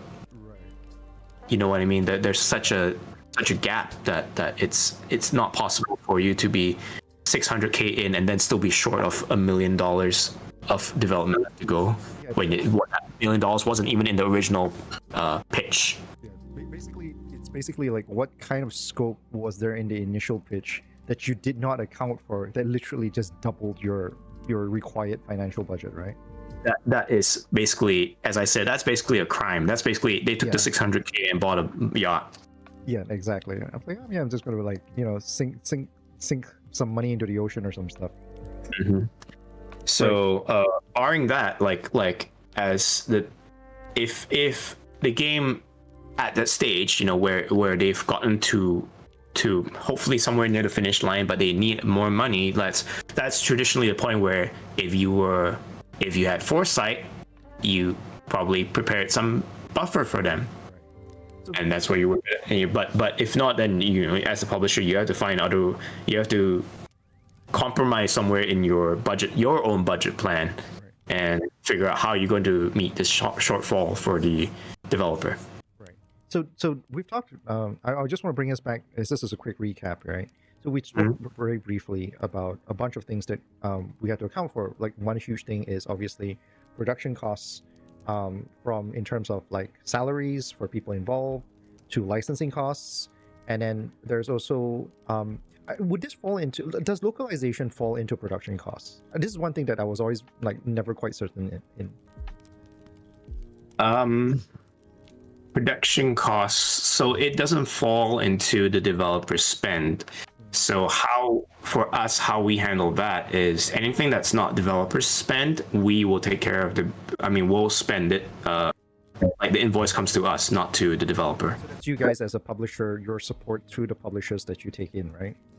Yeah, that's correct. Right. So that's one thing that, hey, if you don't work with a publisher, this is something that you need to take care of. If you work with a publisher, then hey, they might cover it for you, including things like porting as well, right? Yeah. Then and if you're doing this alone, you have to tabulate all these costs, especially things like including stuff like, for example, if you employee welfare, if you're opening a studio and all that kind of stuff, right? And then on top of that, add about like 20% buffer for it for your first project, just to make sure that you don't end up like like losing steam, like just short of the finish line, right? As I said, if you're adding a buffer to your pitch, I'm going to ask you why you have a buffer there. That's fair. It's not your response. You can talk. You can say, there are ways to justify it, but like if you just have a buffer and you just have it there because I don't know what might happen, we might delay the game because of, and then that's where I go, because of what? What are you not telling me? Like you can't just put something there and expect me to be like, yes, buffers are there, this is the way. You have to be able to justify why you're spending money. I listened to this podcast on YouTube, and you were on it, and you said that we should be putting. Go fuck yourself. But seriously, like buffer. Yes, the buffer has. There are reasons why it could be there. One of the reasons is if you have, maybe you are foreseeing that you want to hire a certain type of role that you're not sure you can secure right now, but like it might add some value, and you can tell me what that role is. Then sure, we can. I would just tell you that instead of calling it buffer, you say you assign the buffer that to that specific role, and then if you don't end up spending the money, then you don't claim for it, lah. Right. So basically, allocate for it. But if you I mean, for whatever reasons, can't find the right candidate for it, and it Yeah. just doesn't happen. On Correct. that note, very similarly, has there been cases where budget has been allocated for a whole feature, for example, because games are made of multiple features, right? Like an entire feature, right? And it just like, nah, it's not working out, kind of thing. We're just dropping the entire budget for this. To be honest, you can't really. Well, things can get nasty if you try to prosecute a developer based on like, oh, your game didn't ship with this feature, you've broken the contract. So I think there are cases where developers who have been through have seen some shit. They're like, why are you putting the GDD as a reference in the agreement? This is not allowed. We won't allow this. Right, we're not And this, right? and I think it's important to demarcate what the purpose of this is where we talk about the relationship between the developer and the publisher. If we can't trust each other based on like a common sense understanding of how we want to make this game together, how we want to produce it together, then you're going to have to prosecute left and right and center, and that's just going to be a headache for everybody. I've had to work with people who were all smiley at the contract signing stage, and then at the end they're just like, the publisher betrayed us, it was all their fault. But I can only describe it as people will point fingers at everyone but themselves. I understand. Yeah. So again, it's if they were always going to find fault with you, it's if you as I mean, this is my advice for the developer, that if you already smell blood in water when you enter the negotiation room, you're talking to the publisher. If you're talking to the publisher and something doesn't quite sit right, I mean, everyone's an adult, make your own choices, but you have to lay in the bed you sleep in. I mean, you have to sleep in the bed you made. Yeah, correct. So basically, hey, if you sign a contract, kind of live up to it. You're an adult. Otherwise, don't sign a contract, right? Don't sign yourself up for suffering that you don't want. Right. If you can already see it coming. If there are rat bastards who like little fingers you get what I'm saying, then that's a learning experience, a very unfortunate one, but I don't want to say we all had to pay our dues, but some of us have to pay for tuition the hard way. Right. So okay, Yeah. a bit once again, a bit tangential on that one, but Yep. definitely a consideration, at least when it comes to if you're working on your own personal project internally and you're trying to budget out everything, then you definitely need to somehow allocate for a little bit of buffer, because at some level that's kind of a thing. Sure. But if you're talking to someone about trying to fund your game and you're trying to like, hey, this is the budget that I've allocated out, kind of thing, then be really upfront about everything and be as lean as possible. And I mean, I guess at least from what I'm hearing from you, some level of understanding and saying like, hey, is it like if they come up to you and say, hey, we need a little bit, like this isn't turning out the way we want, or it's not as good as we think, but we think if you gave another like 5K or something like that, and we could make it work, let's tip it over, the kind of thing.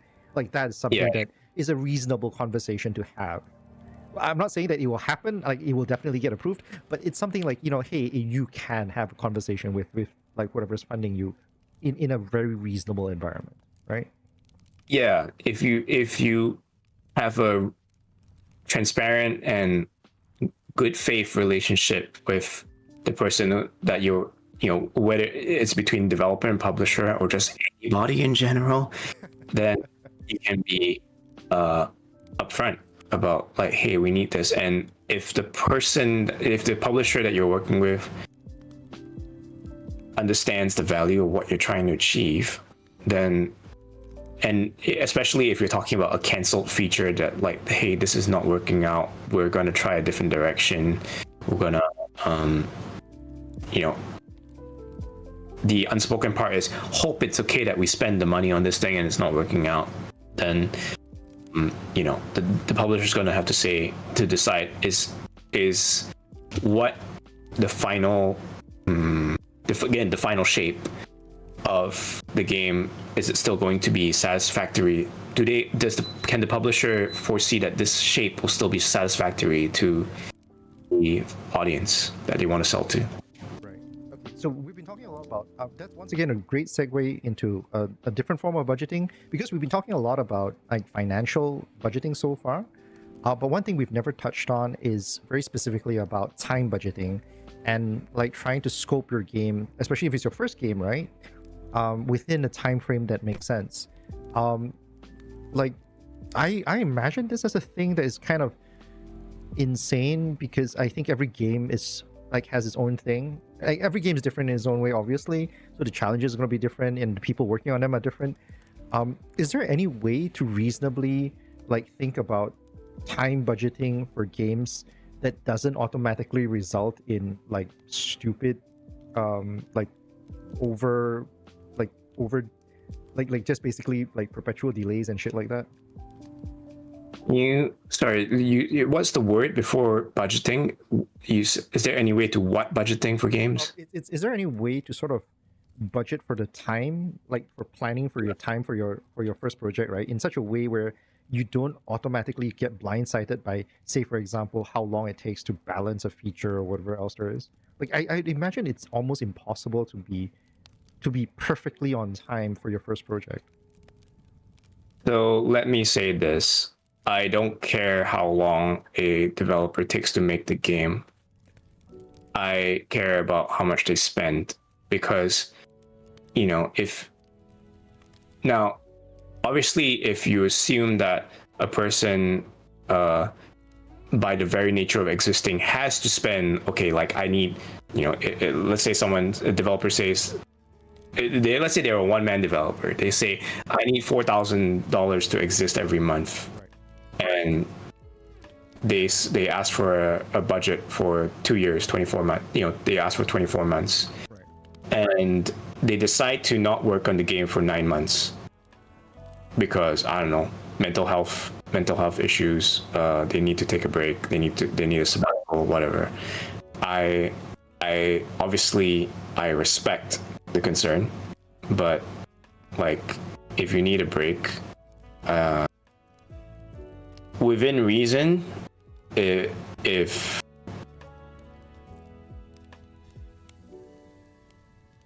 I think it's going to be, again, about the conversation, how the conversation goes between developer and me. If they have that problem and they want more funding because they had their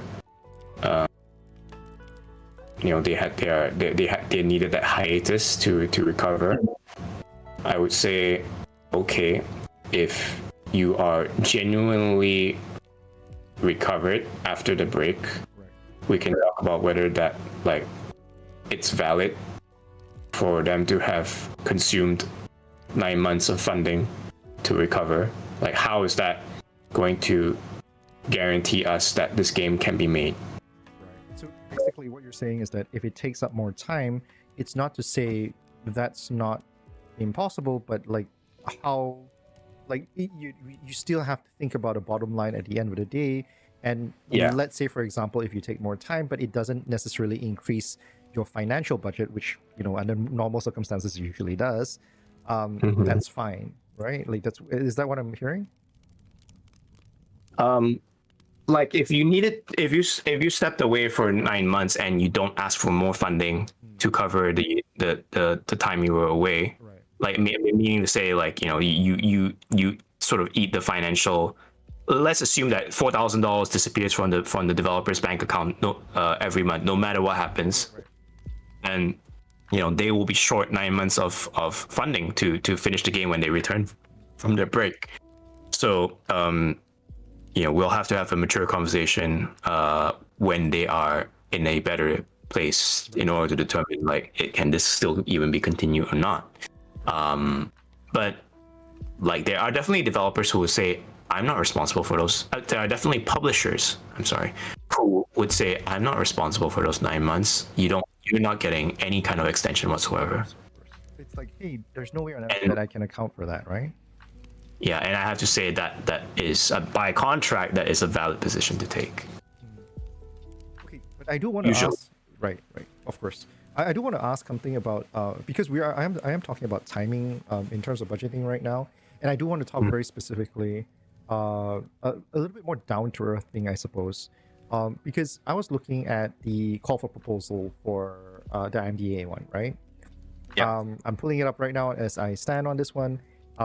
Because I'm looking at the schedule right now here. It says the CPF window is from 27th May to 24th June.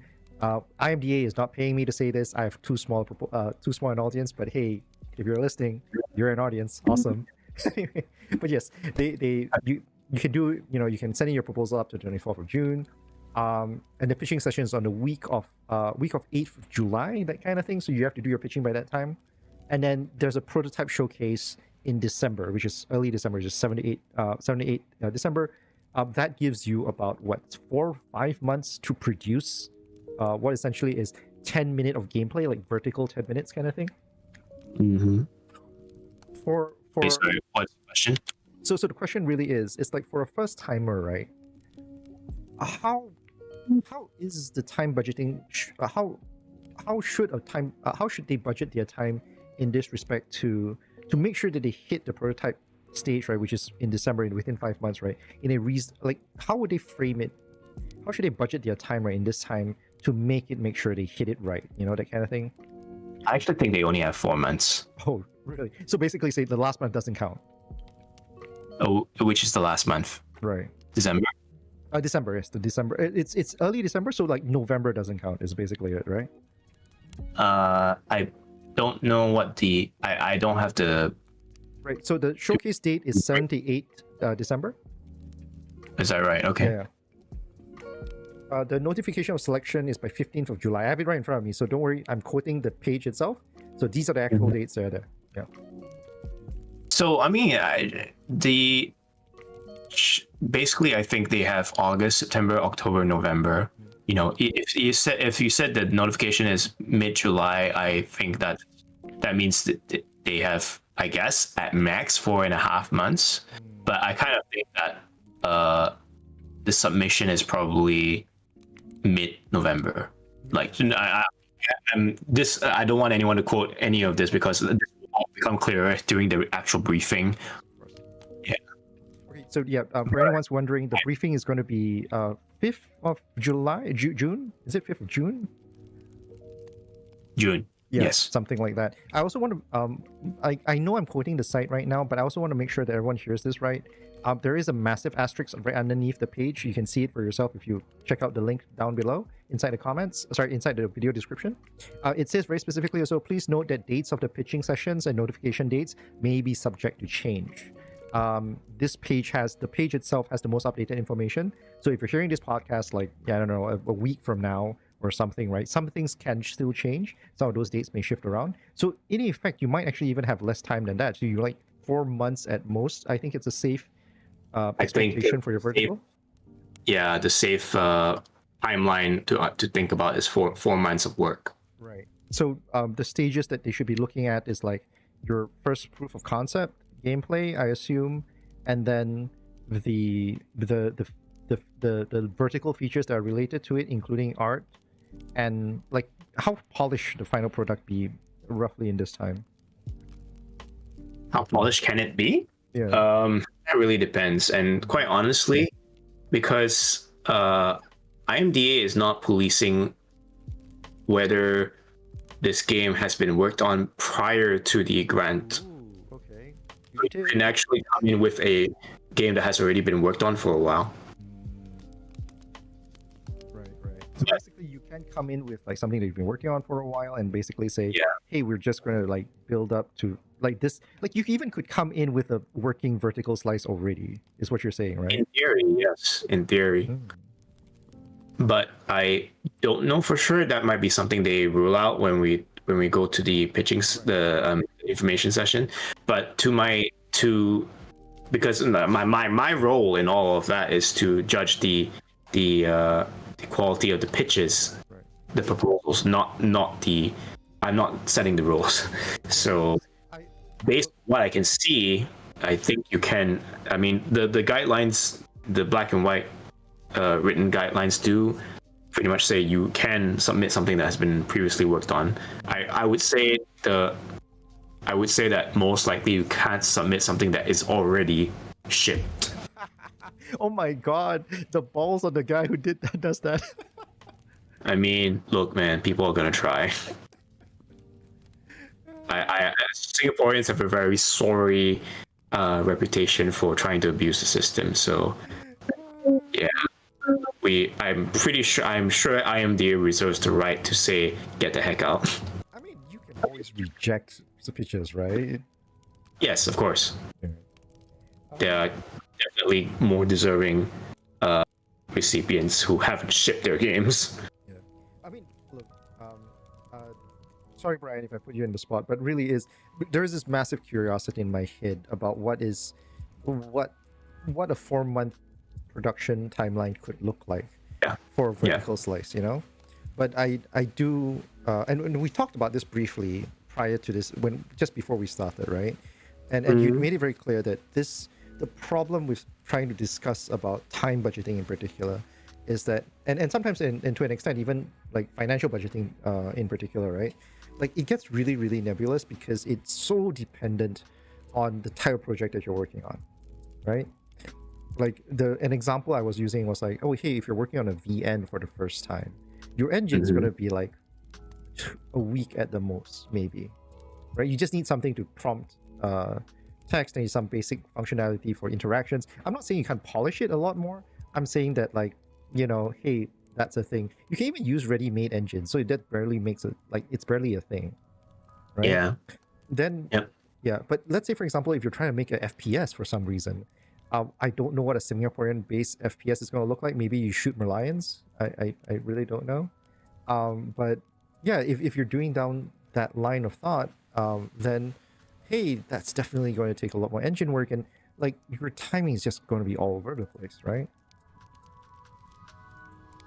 You say all this, and then people churn out like incredible games during like game jams, like Ludum Dare, the Global Game Jam, and or the GMTK Game Jam, like, you know, 7 days or less potentially. So like, it's not inconceivable to, you know, by the same standards as what goes on in those game jams. And I need to specify very specifically that Valhalla was a product of a game jam as well, originally speaking. So it was conceptualized in a game jam. But now, when you compare the average of those game jam durations, like usually that's a week, right? You compare that to 4 months. 4 months sounds like a luxury of time. Right. But the secret here, I mean, the unwritten concern here is that for a game jam, people are being forced to think small. So you can easily, I mean, you can have 10 minutes of gameplay out of a game jam game. That's entirely plausible, but like you end up scoping down, and you're constantly in a game jam, you're constantly making decisions to scope down so that you can meet the time requirement. Whereas with the IMDA's call for proposal, the long-term goal is a larger scale game. That, I mean, what larger scale mean is it could be anything. I mean, I'm sure they would look at games like Valhalla and Coffee Talk and say that's a large scale full-fledged game, right? And at the end of the day, our concern, like whether it's me as a concerned member of the industry or the IMDA, we are thinking about, can this game sell? Will it make money? Will it help you as a developer, a local developer, survive another day, to help your company survive another day, maybe create more jobs, you expand your company and all that kind of stuff, you know? Look at you know, say Battle Brew or the Gender Bros, you know, they've been around for they've survived, and more people are able to make their living in this industry because they survived. So we want to see more of that collectively. And I'm not saying this as a like as if I were government, but just like for our industry to grow, we need more stories like that. So yeah. But yeah, coming back. Sorry, you want to ask something? No, I just wanted to just basically stretch the explanation a little bit, right? So what you're getting at is that it is about trying to figure out how do you potentially and possibly scope your game, your projects, and all that kind of stuff to the time that's there, right? So basically say, hey, you're supposed to make 10 minutes worth of gameplay. I'll make it so that you have that is your deadline, and you have these 4 months to do it. That is your deadline at the end of the day. It is not inconceivable to be able to pull it off because, hey, 1 week game jams can technically do it. I was going to add this huge asterisk here because it's worth noting that a lot of people who can do those game jams, really elaborate game jams in a really short amount of time, those guys are game jams senpais like nobody's business, right? A lot of them are. They've been to. And why are they game jam senpais? I mean, they've been to a lot of these kind of things, and they have my understanding is they have a lot of shorthands, plugins that are already ready at hand. They're so familiar with a lot of these kind of things that, what some people might take an hour or two to try and figure out, they can do it in 15 minutes or something. So what's the difference between a game jam senpai and your average games education, like your average kid who comes out of a games course from a polytechnic? Right. So what is the difference? Right. So I think there's two, but I do kind of get where you're getting at here. One very simple one is obviously a matter of exposure and experience, that kind of thing. Just the knowledge that some stuff of these kind of things exist, and they know how to look for it and all that kind of stuff. I know. Why? Yeah. I'm making excuses for people, by the way, in case it's not obvious, right? It's not. I don't think it's necessarily obvious to the listener. So answer why. Yeah. I'm clearly making excuses for people, but I do think at some level, because are those excuses valid? I'm going to. Once again, I'm going to put in a massive asterisk. The second one, by the way, I wanted to mention is about practice. So in your fresh grad and all that kind of stuff, you might not have been so privy to making these kind of things, and you're not so hands-on to some of these things, and you're not so aware of some of these things. So some of these things might not be as practiced as some of these more experienced people. Now, as I said, I'm making excuses for people because for a very simple reason. I do think that, hey, if you're you have to get good lah. It's to put it very simply lah. No. Just let's be careful here. Get good doesn't it implies skill difference or skill issue, which is not the case. I don't believe that's the case. Well, I don't know. I feel like arguing over experience and be able to do some things fast, I feel it's still a skill, even if it's just purely knowledge of access to plugins and knowing what to use, that kind of thing. I do think that's a skill. Okay. You know what I'm talking about, right? It's not a talent issue. It's not a talent. Right. It's not a talent issue. It is not a talent issue. This is a matter of whether you are exposed enough in a way or practiced enough in such a way that you can do it really, really fast. So let me ask the real question then. Right. Why do the game jam senpais why do they have that exposure? They go out for it, I guess. It's a practice thing, right? It's a practice thing, right? Yeah. And why wouldn't your average games course poly graduate, or even NTU ADM graduate, would they have that exposure? And if they don't, why? Right. Stretching into a very different topic. It's not actually unrelated. It's not unrelated to our question of how do you scope, because I can't answer that question without necessarily pointing out this particular nuance. I love it. I want to hear it. What exactly is it? What is the nuance? What's the answer that you're talking about without pointing at any nuance? What's the answer to it?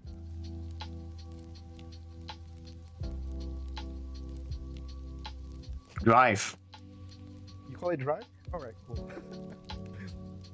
I have a slightly different answer actually. This is a funnier one. Yeah. And by the way, this is actually a reasonably practical answer. By the way, so you think it's an issue of motivation? I think I know what you're gonna say, but go for it. You call it motivation and the issue of like you wanting to produce something. Like I want to produce. There's this image in my head. I want to produce it, and therefore, if I if I can't do it within what essentially is 4 months, I'm just not driven enough. That's basically the bottom line suggestion that you're sort of like painting there. I'm not saying that's but not quite. But let's assume that's the case. Let's assume that's the meaning I'm taking. Okay. It's a little crude. I'm presenting it a little bit reductively. I do apologize. But basically that's where it is. For me, I think there is a slightly different one, where it is about sort of self-realization kind of thing. So I'm an animation graduate. Back in the day, one of the biggest things my lecturer ever taught me was this very simple idea. The best idea isn't necessarily what's the best idea on the table, but what is the best idea on the team. Basically, what is the best idea that your team can execute, rather than what's the best idea that you guys can think of. You know what I'm talking about? Yeah. So I want to clarify because I think that there's a misunderstanding. When I answered drive in response to like why are all these game jam senpais get all that practice, all that exposure to all the game jams, and therefore gain all that shorthand knowledge, because they have that interest, they have that motivation and drive to keep applying themselves to these game jams, and therefore they accumulate all this knowledge. That did any school or YouTuber or whatever tell them this is how you have to do it? Did it sustain? Did was there an external force that instigated these senpais to keep applying themselves to game jams? I don't think so.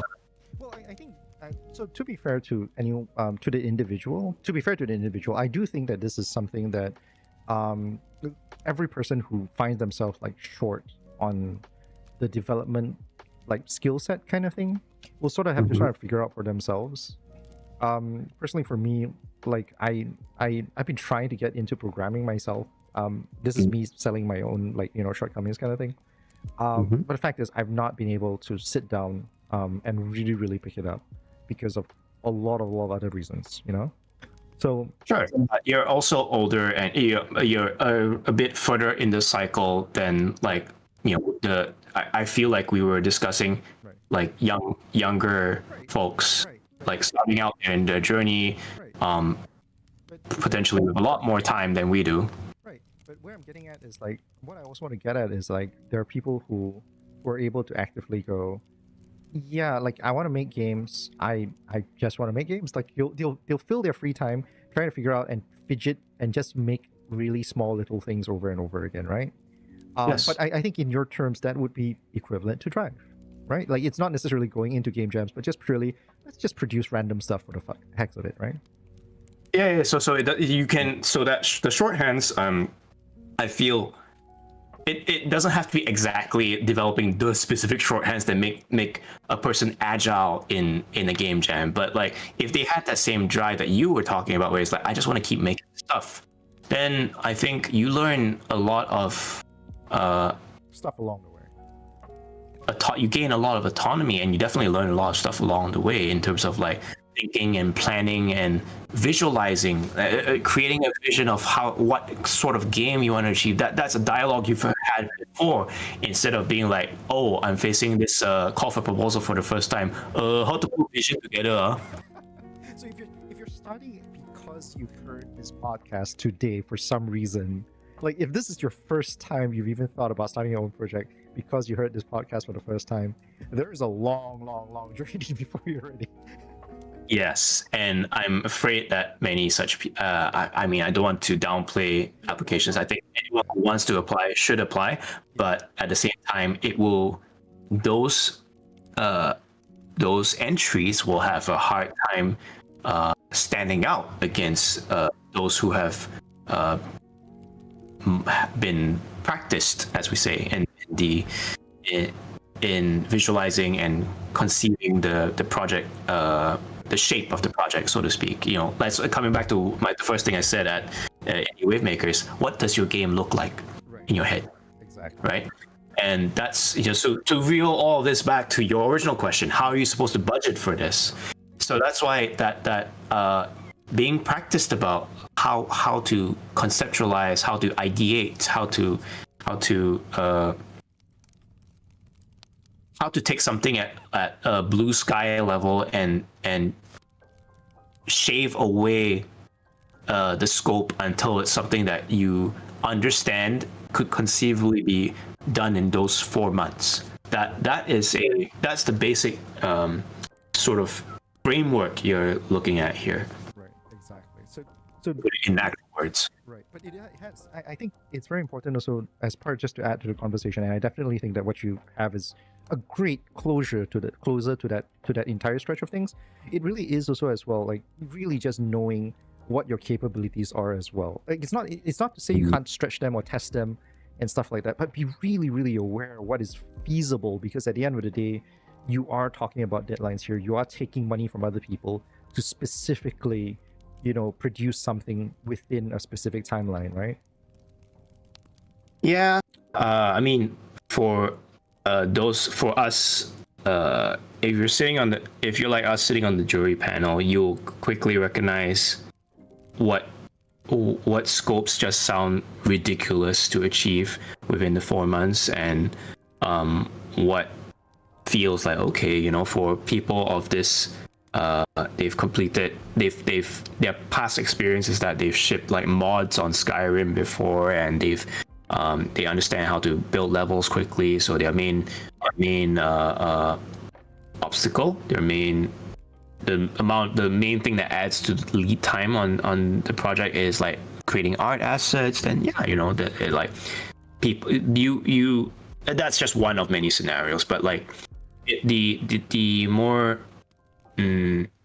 experienced or more I think, let's not make it about experience, but if the project proposal clearly articulates the challenges they have on their roadmap and on their 4-month roadmap to ship the, you know, to assemble the shape of the game they have in mind, then, you know, we can tell we should be able to tell, you know, assuming that they actually furnish sufficient detail in the proposal, whether this is even remotely feasible or not.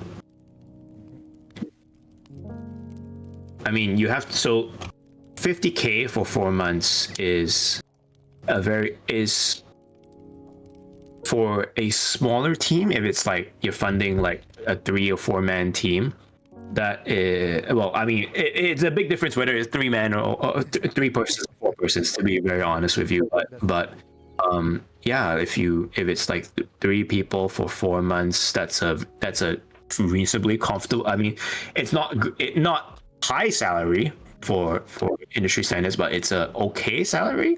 If you start dividing that 50K across, you know, 4 months for 4 people, and that's, again, it's a bit more to like junior level pay.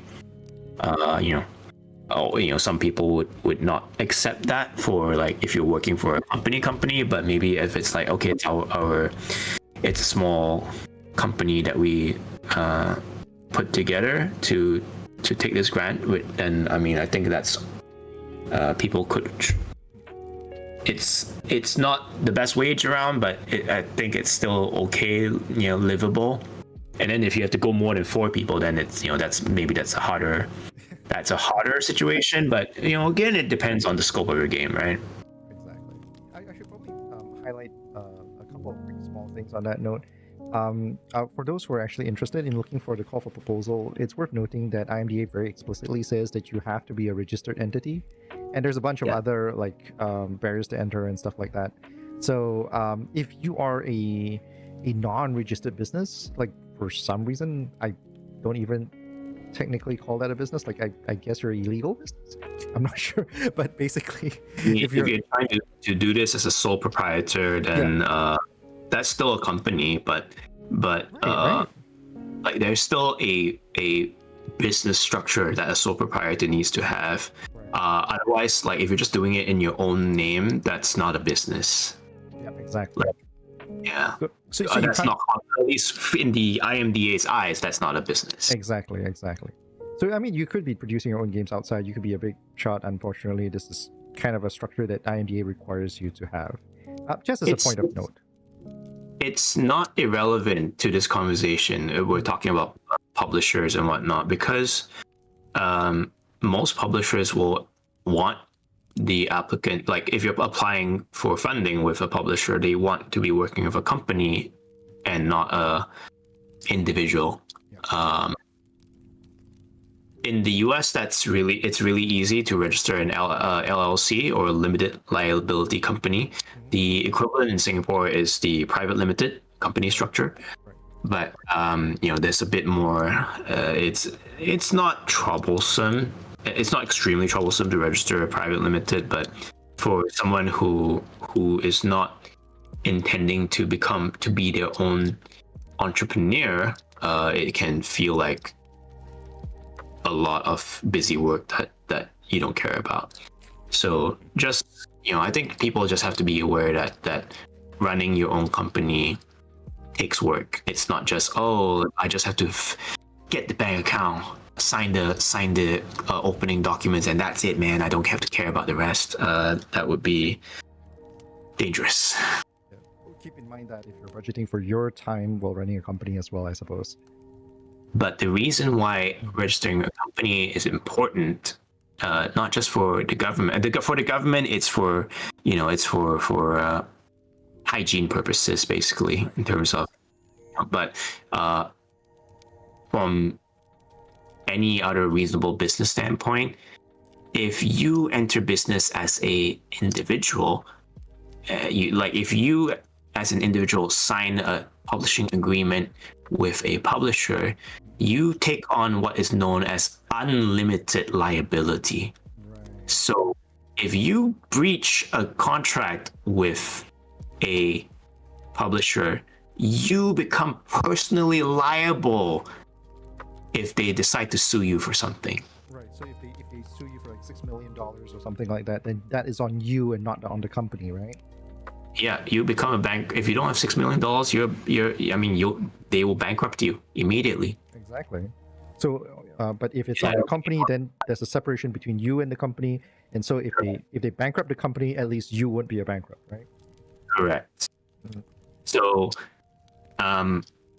the publisher or any other company that you work with doesn't care if you become bankrupt.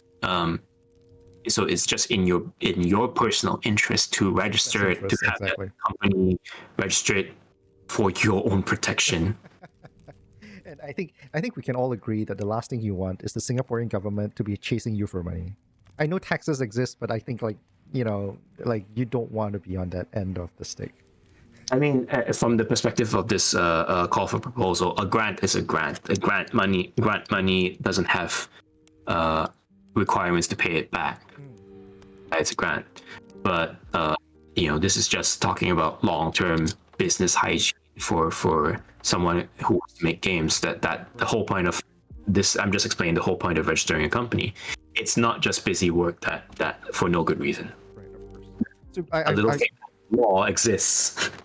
I should probably highlight as well, once again, coming back to the call for proposal, the as you were mentioning earlier, the stretch goal of this is that you are able to take this 10-minute vertical slice that you've made and be able to pitch it and produce it and on a full scale, with the help of publishers and stuff like that, to produce the final version of that game, right? So so that is the stretch goal. So at the end of the day, if you're going to be working with a publisher, having a company is definitely a better idea, no matter what, right? Yeah, so although it feels like busy work for the purposes of the call for proposal, if you do take the game concept further, it will benefit you in the end. It'll ultimately be faster, it'll be more beneficial on long term and stuff like that. So yeah, a little bit beyond what the scope of this podcast was supposed to cover, but yeah, I think it's important for you guys, for anyone who's interested in trying to pursue their first project, to sort of keep in mind nothing to do with budgeting, but good to know, you know. Yep. Right. So okay, we're hitting 2 hour mark already, Brian. I think we've covered quite a lot of things. I think this topic is ultimately something that, like, if you're not familiar with how to think about budgeting for your first game, we've covered a lot of stuff quite broadly. Like, we've touched on a lot of stuff, but I think there's a lot of nit and grits that would be unique to your individual game that you'd have to think about, people have to think about, and really, really just dive deep into understanding, like, hey, if I want to produce XYZ, what is necessary for XYZ is something that they would have to explore individually to their respective projects, right? So, Sorry, could you say that one more time? no, so basically, we've touched on a lot of different things about what most projects generally have to consider, both in terms of like how to think about, budgeting for finances, like basically what you usually have to pay for, what you normally, and potentially if you talk to a publisher, what you can potentially get help with, that kind of thing. And we've also talked about very briefly how you can potentially budget your time to set up your project, which is very specifically like, know your project, figure out what is viable for your team within this time frame, that kind of thing. Yeah. Right. So we've touched, but a lot of the nuanced aspects of it, that is a project by project nuance thing, will ultimately come down to the individual teams who are doing their own individual projects. If you're the way you would budget for, once again, a VN versus a first person shooter versus, say, if you want to do a mobile for some reason, right, would be very different between the various genres. So I think that that one definitely is going to be something that they have to sort of explore on their own. I think just as a small thing, and I just want to top up all our conversations on this one. Do you and this is a weird one, I suppose, in some ways. Like, do you think if you're a first-time project games developer kind of thing, in your head when you're budgeting, do you think marketing should even be part of your budgeting in your head when you're making your first game? Do you want to fail? So the short answer is yes. I know that most developers think they can't afford marketing, but this is going to be true no matter if it's your first game or your 10th game. If you wait until you have money to market your game, then you'll just fail from the outset, and then you're not going to have money to market your second game, and then, like, why keep making games at all? Understood. All right. But, like, I mean, the common sort of guideline that first time developers don't think about is, if you're not, like, there are titles that allocate 50% of their entire product's budget to marketing. I mean, if you look at GTA, like, if the game cost, let's say the game cost $500 million to make.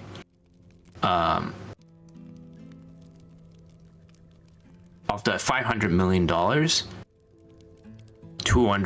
least $250 million of that was marketing. Right. So only 250 was actually in production. Yeah, I think it was more than that, but I found that's a rough gauge. Figure. We're working with averages here, right? So yeah, indies, maybe you don't necessarily spend 50% of the budget, but if your game cost $500,000, so $500K, if you're spending $500K on the game just purely on development and related stuff like localization, porting, whatever. I'm not saying we have to spend like $250K on. I mean, sorry. In the example, it was like literally 50-50 with GTA. Like, you can easily expect to spend at least 10% of the budget on like 10% of your development budget on marketing activities. Like, just going repeatedly to a single games event can easily cost, if you're not sponsored by like IMDA or Enterprise Singapore or any government agency that will give you money for such things, it could easily cost you between 3 to 5K to attend a conference, like just to have a tiny kiosk. And it would, if you want to have a larger footprint, it will be 5K, 7K, 8K, easily. I mean, just showing in Singapore alone, can be between, without subsidies, could easily be 2 to 3K. And you're not even talking about paying for like hotels or whatever, right? Because you live in Singapore. Right, so if you yeah, the other overheads, of course, like traveling and all that kind of stuff, right? Exactly. So that's just, and events marketing is just one type of marketing that you'd have to do to promote your game. There are, you have to spend money to create trailers for your game. You have to spend. I mean, if you have to look at what can I spend to get meaningful, I don't know, like ad placements on like Facebook, Twitter. Honestly, some of these don't always work, but some publishers do allocate budget to like quote unquote traditional digital advertising. And then there's like in the modern age, in the more current age, we're like, okay, we need to be on TikTok. How much does it cost to make TikTok videos? If you have someone on your team who has the expertise to make those videos for quote unquote for free, then great. But if you don't, you have to hire a specialist. Maybe you have to hire an agency to make videos for you. That could be like thousands of dollars per video. So this stuff adds up. So you, like, for a $500,000 game, you could easily, honestly, even if it wasn't your game wasn't $500,000, you could still easily spend at least 50K on marketing. Right. And that's like bare bones. Right. Gorgeous. Oh yeah. So definitely a great point to end it, because I think that covers more or less like the budgeting planning that like any indie team, like the first time developer team, would need to sort of think about, at least on a very broad sense, when it comes to like trying to plan out your first game, right? I think the only things that we in theory could really touch on that I wish we have time for, but I do feel like it's a completely separate topic, right? It's about trying to figure out like the how to balance your books, like how to anticipate the revenue that you're supposed to come back, and how to make sure that, hey, this is how much I need to sell to get like enough funding for my next game, right? So I think that's a completely separate conversation, but it's still a very relevant conversation, because especially if you're budgeting and planning for your company, it would be foolhardy for you not to think like that. You should definitely think about it, but I want to encourage, well, I don't know if encouraging or discouraging would be the correct perspective here, but sometimes trying to forecast how much money you will make off of your game is basically just sorcery. Because you have no idea how many times I've seen pitches where they're like, we're going to sell 500,000 copies because X indie game sold 500,000 copies, and we're making a game that's like theirs. And oh, my sweet summer child, you do not understand the likelihood of your game selling exactly what that game. I mean, imagine if you got pitched a Hades like. Are you gonna say I'm gonna sell the same number of copies that Hades did? Yeah, nah. Sounds unreasonable when you say it like that, right? But so many pitches say that. Right. Well, anyways. So sorcery. It's all. It's for better, for worse. It's sorcery. The worst part is basically if you're trying to tell, I don't know, for example, you're trying to tell your parents, we're gonna make money, and then you show them this thing made out of like, this model is based off of like what's Hades sold at the Hades sticker price and the number of units. that's I mean, you can convince your mom and dad, but that's not going to fool anybody in the industry whom this was an actual concern. That I mean, Yeah, similar. I think definitely food for thought for anyone who's trying to do pitches, but definitely important for anyone who's actually trying to run the studio. Equally important for anyone who's trying to run a studio as well. yeah. I think at some point you just have to produce it and cross your fingers, right?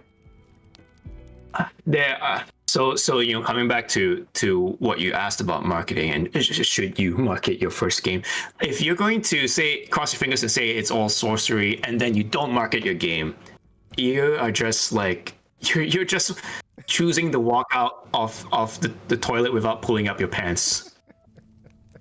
The imagery, I have to say, this is a small thing, by the way. I have to say, the imagery is getting more and more lewder the later we get into this conversation. It really is just to emphasize how banal Obscene it is, right? yeah, it's literally it's obscene to think like that. Right, exactly. That's very fair. I feel like I got called out, but I think it's definitely fair. I mean, yeah, I just feel that a lot of basic hygiene gets missed out on when people say this is too difficult, like trying to imagine what I can sell, trying to estimate the potential of this game is too difficult. I'm just going to leave it to the wind. Right. There are things that you can't find. There are no guarantees for a lot of things in life, but that doesn't mean you shouldn't do your best on the things you can control. Exactly. Like it's like, hey, yeah, I can't control if a car is going to run me over, but I can control where I cross the road, right? Exactly. Right. Exactly. Yeah. So wonderful advice in that space. So basically, if you're budgeting for your first game, don't only look at like production, what is necessary to complete the game, but what is it that can help you, sell the game, that create awareness for the game, and basically give you a bigger footprint. Otherwise, you're not going to move the game. And hey, if you're just budgeting to produce the game, maybe that's arguable. But obviously, if you're working with a publisher or if you're trying to make this like something you want to do for a living, then you definitely need to do something where like, hey, I need to figure out how to make ends meet and how do I get some money and how do I tell people to buy it, right? Fundamentally, that's what it is. And look, at the end of the day, if the person listening to this, you're a first time developer, you don't, or it's your first time making your own game and you're not sure about what to do in some of these cases, look for people who have been there, done that. I feel like, okay, so one avenue you can approach is the SGGA, the Singapore Games Association. This is not strictly, yes, it is a plug for them, but the point is like these are people who are here to help. They like, if you are genuine and you want to, with good faith and some reasonable amount of humility and a desire to listen and learn, you come talk to people you seek out folks at the SGGA, you go to their networking events, their networking drink ups, and talk to people and try ask questions, try and learn. I feel like I can guarantee that you will be well placed amongst people who actually care and will make good faith attempts to support your journey. I feel like I'm stammering and hesitating a bunch as I say this because I have encountered many people who show up, but they're really just there to pitch and they think they know everything already, but they're like, I just want to find the network and find the people who will help my dreams come true, but they don't care about learning from past experiences, from other people, from other developers or even publishers learned experience and lived experiences. So that's that makes the memory of that makes me a bit It's trauma. It's trauma talking. That's exactly what it is, right? It's trauma talking. Literally the word, yes. I mean, in your defense, and this is once again a little bit out of tangent already, but in your defense, I think it is ultimately, at some level, what you feel is necessary as your role, or how you see yourself as a member of this industry, right? It's a public space. People come in good faith to try and, like, pitch their ideas and everything. You're not exactly, you don't necessarily feel like you're in a position where you're going to go like, oh God, sweet summer child, I am here to wet your fire. I mean, I have no stake in, like, if you don't talk to, if you don't we try, people like at the SGGA, if the folks there didn't care about sharing, they didn't care about community, I think they wouldn't show up. Like, it's meaningful to see people, like, because you've been on similar journeys in this industry together. You can, we have shared experiences, maybe shared highs, shared lows, sometimes to do with certain companies here that don't behave, but that don't behave well. But I think that overall, like there's value and there's importance in a good community supporting these, like, say, especially the smaller, newer kinds of game developers that pop up potentially in response to this call for proposal, but also just in general, people who are trying something new and seeking advice. I think that a lot of people, I'm sure I said this during the Indie Wave Makers podcast, but they don't know what they don't know. Yep. And I just think that as a community, we should try to pay it forward to those folks, because at some point somebody helped us in some way to help us survive to the point, to get to the point that we are today. Yep. And I think that if we can pay it forward, it can only result in, and that, what's that phrase? Rising tide lifts all boats type of thing. Yeah, exactly. Like standing on the shoulders of giants, rising tides lift all boats kind of thing, right? Yeah. I mean, I don't know who the giants are here, but rising, that's why. Okay, it's fine. We're standing on really sturdy dwarfs. Yeah, sure. We'll get there, basically. We working together meaningfully and in good faith, people can do good stuff together. But if we don't share and we don't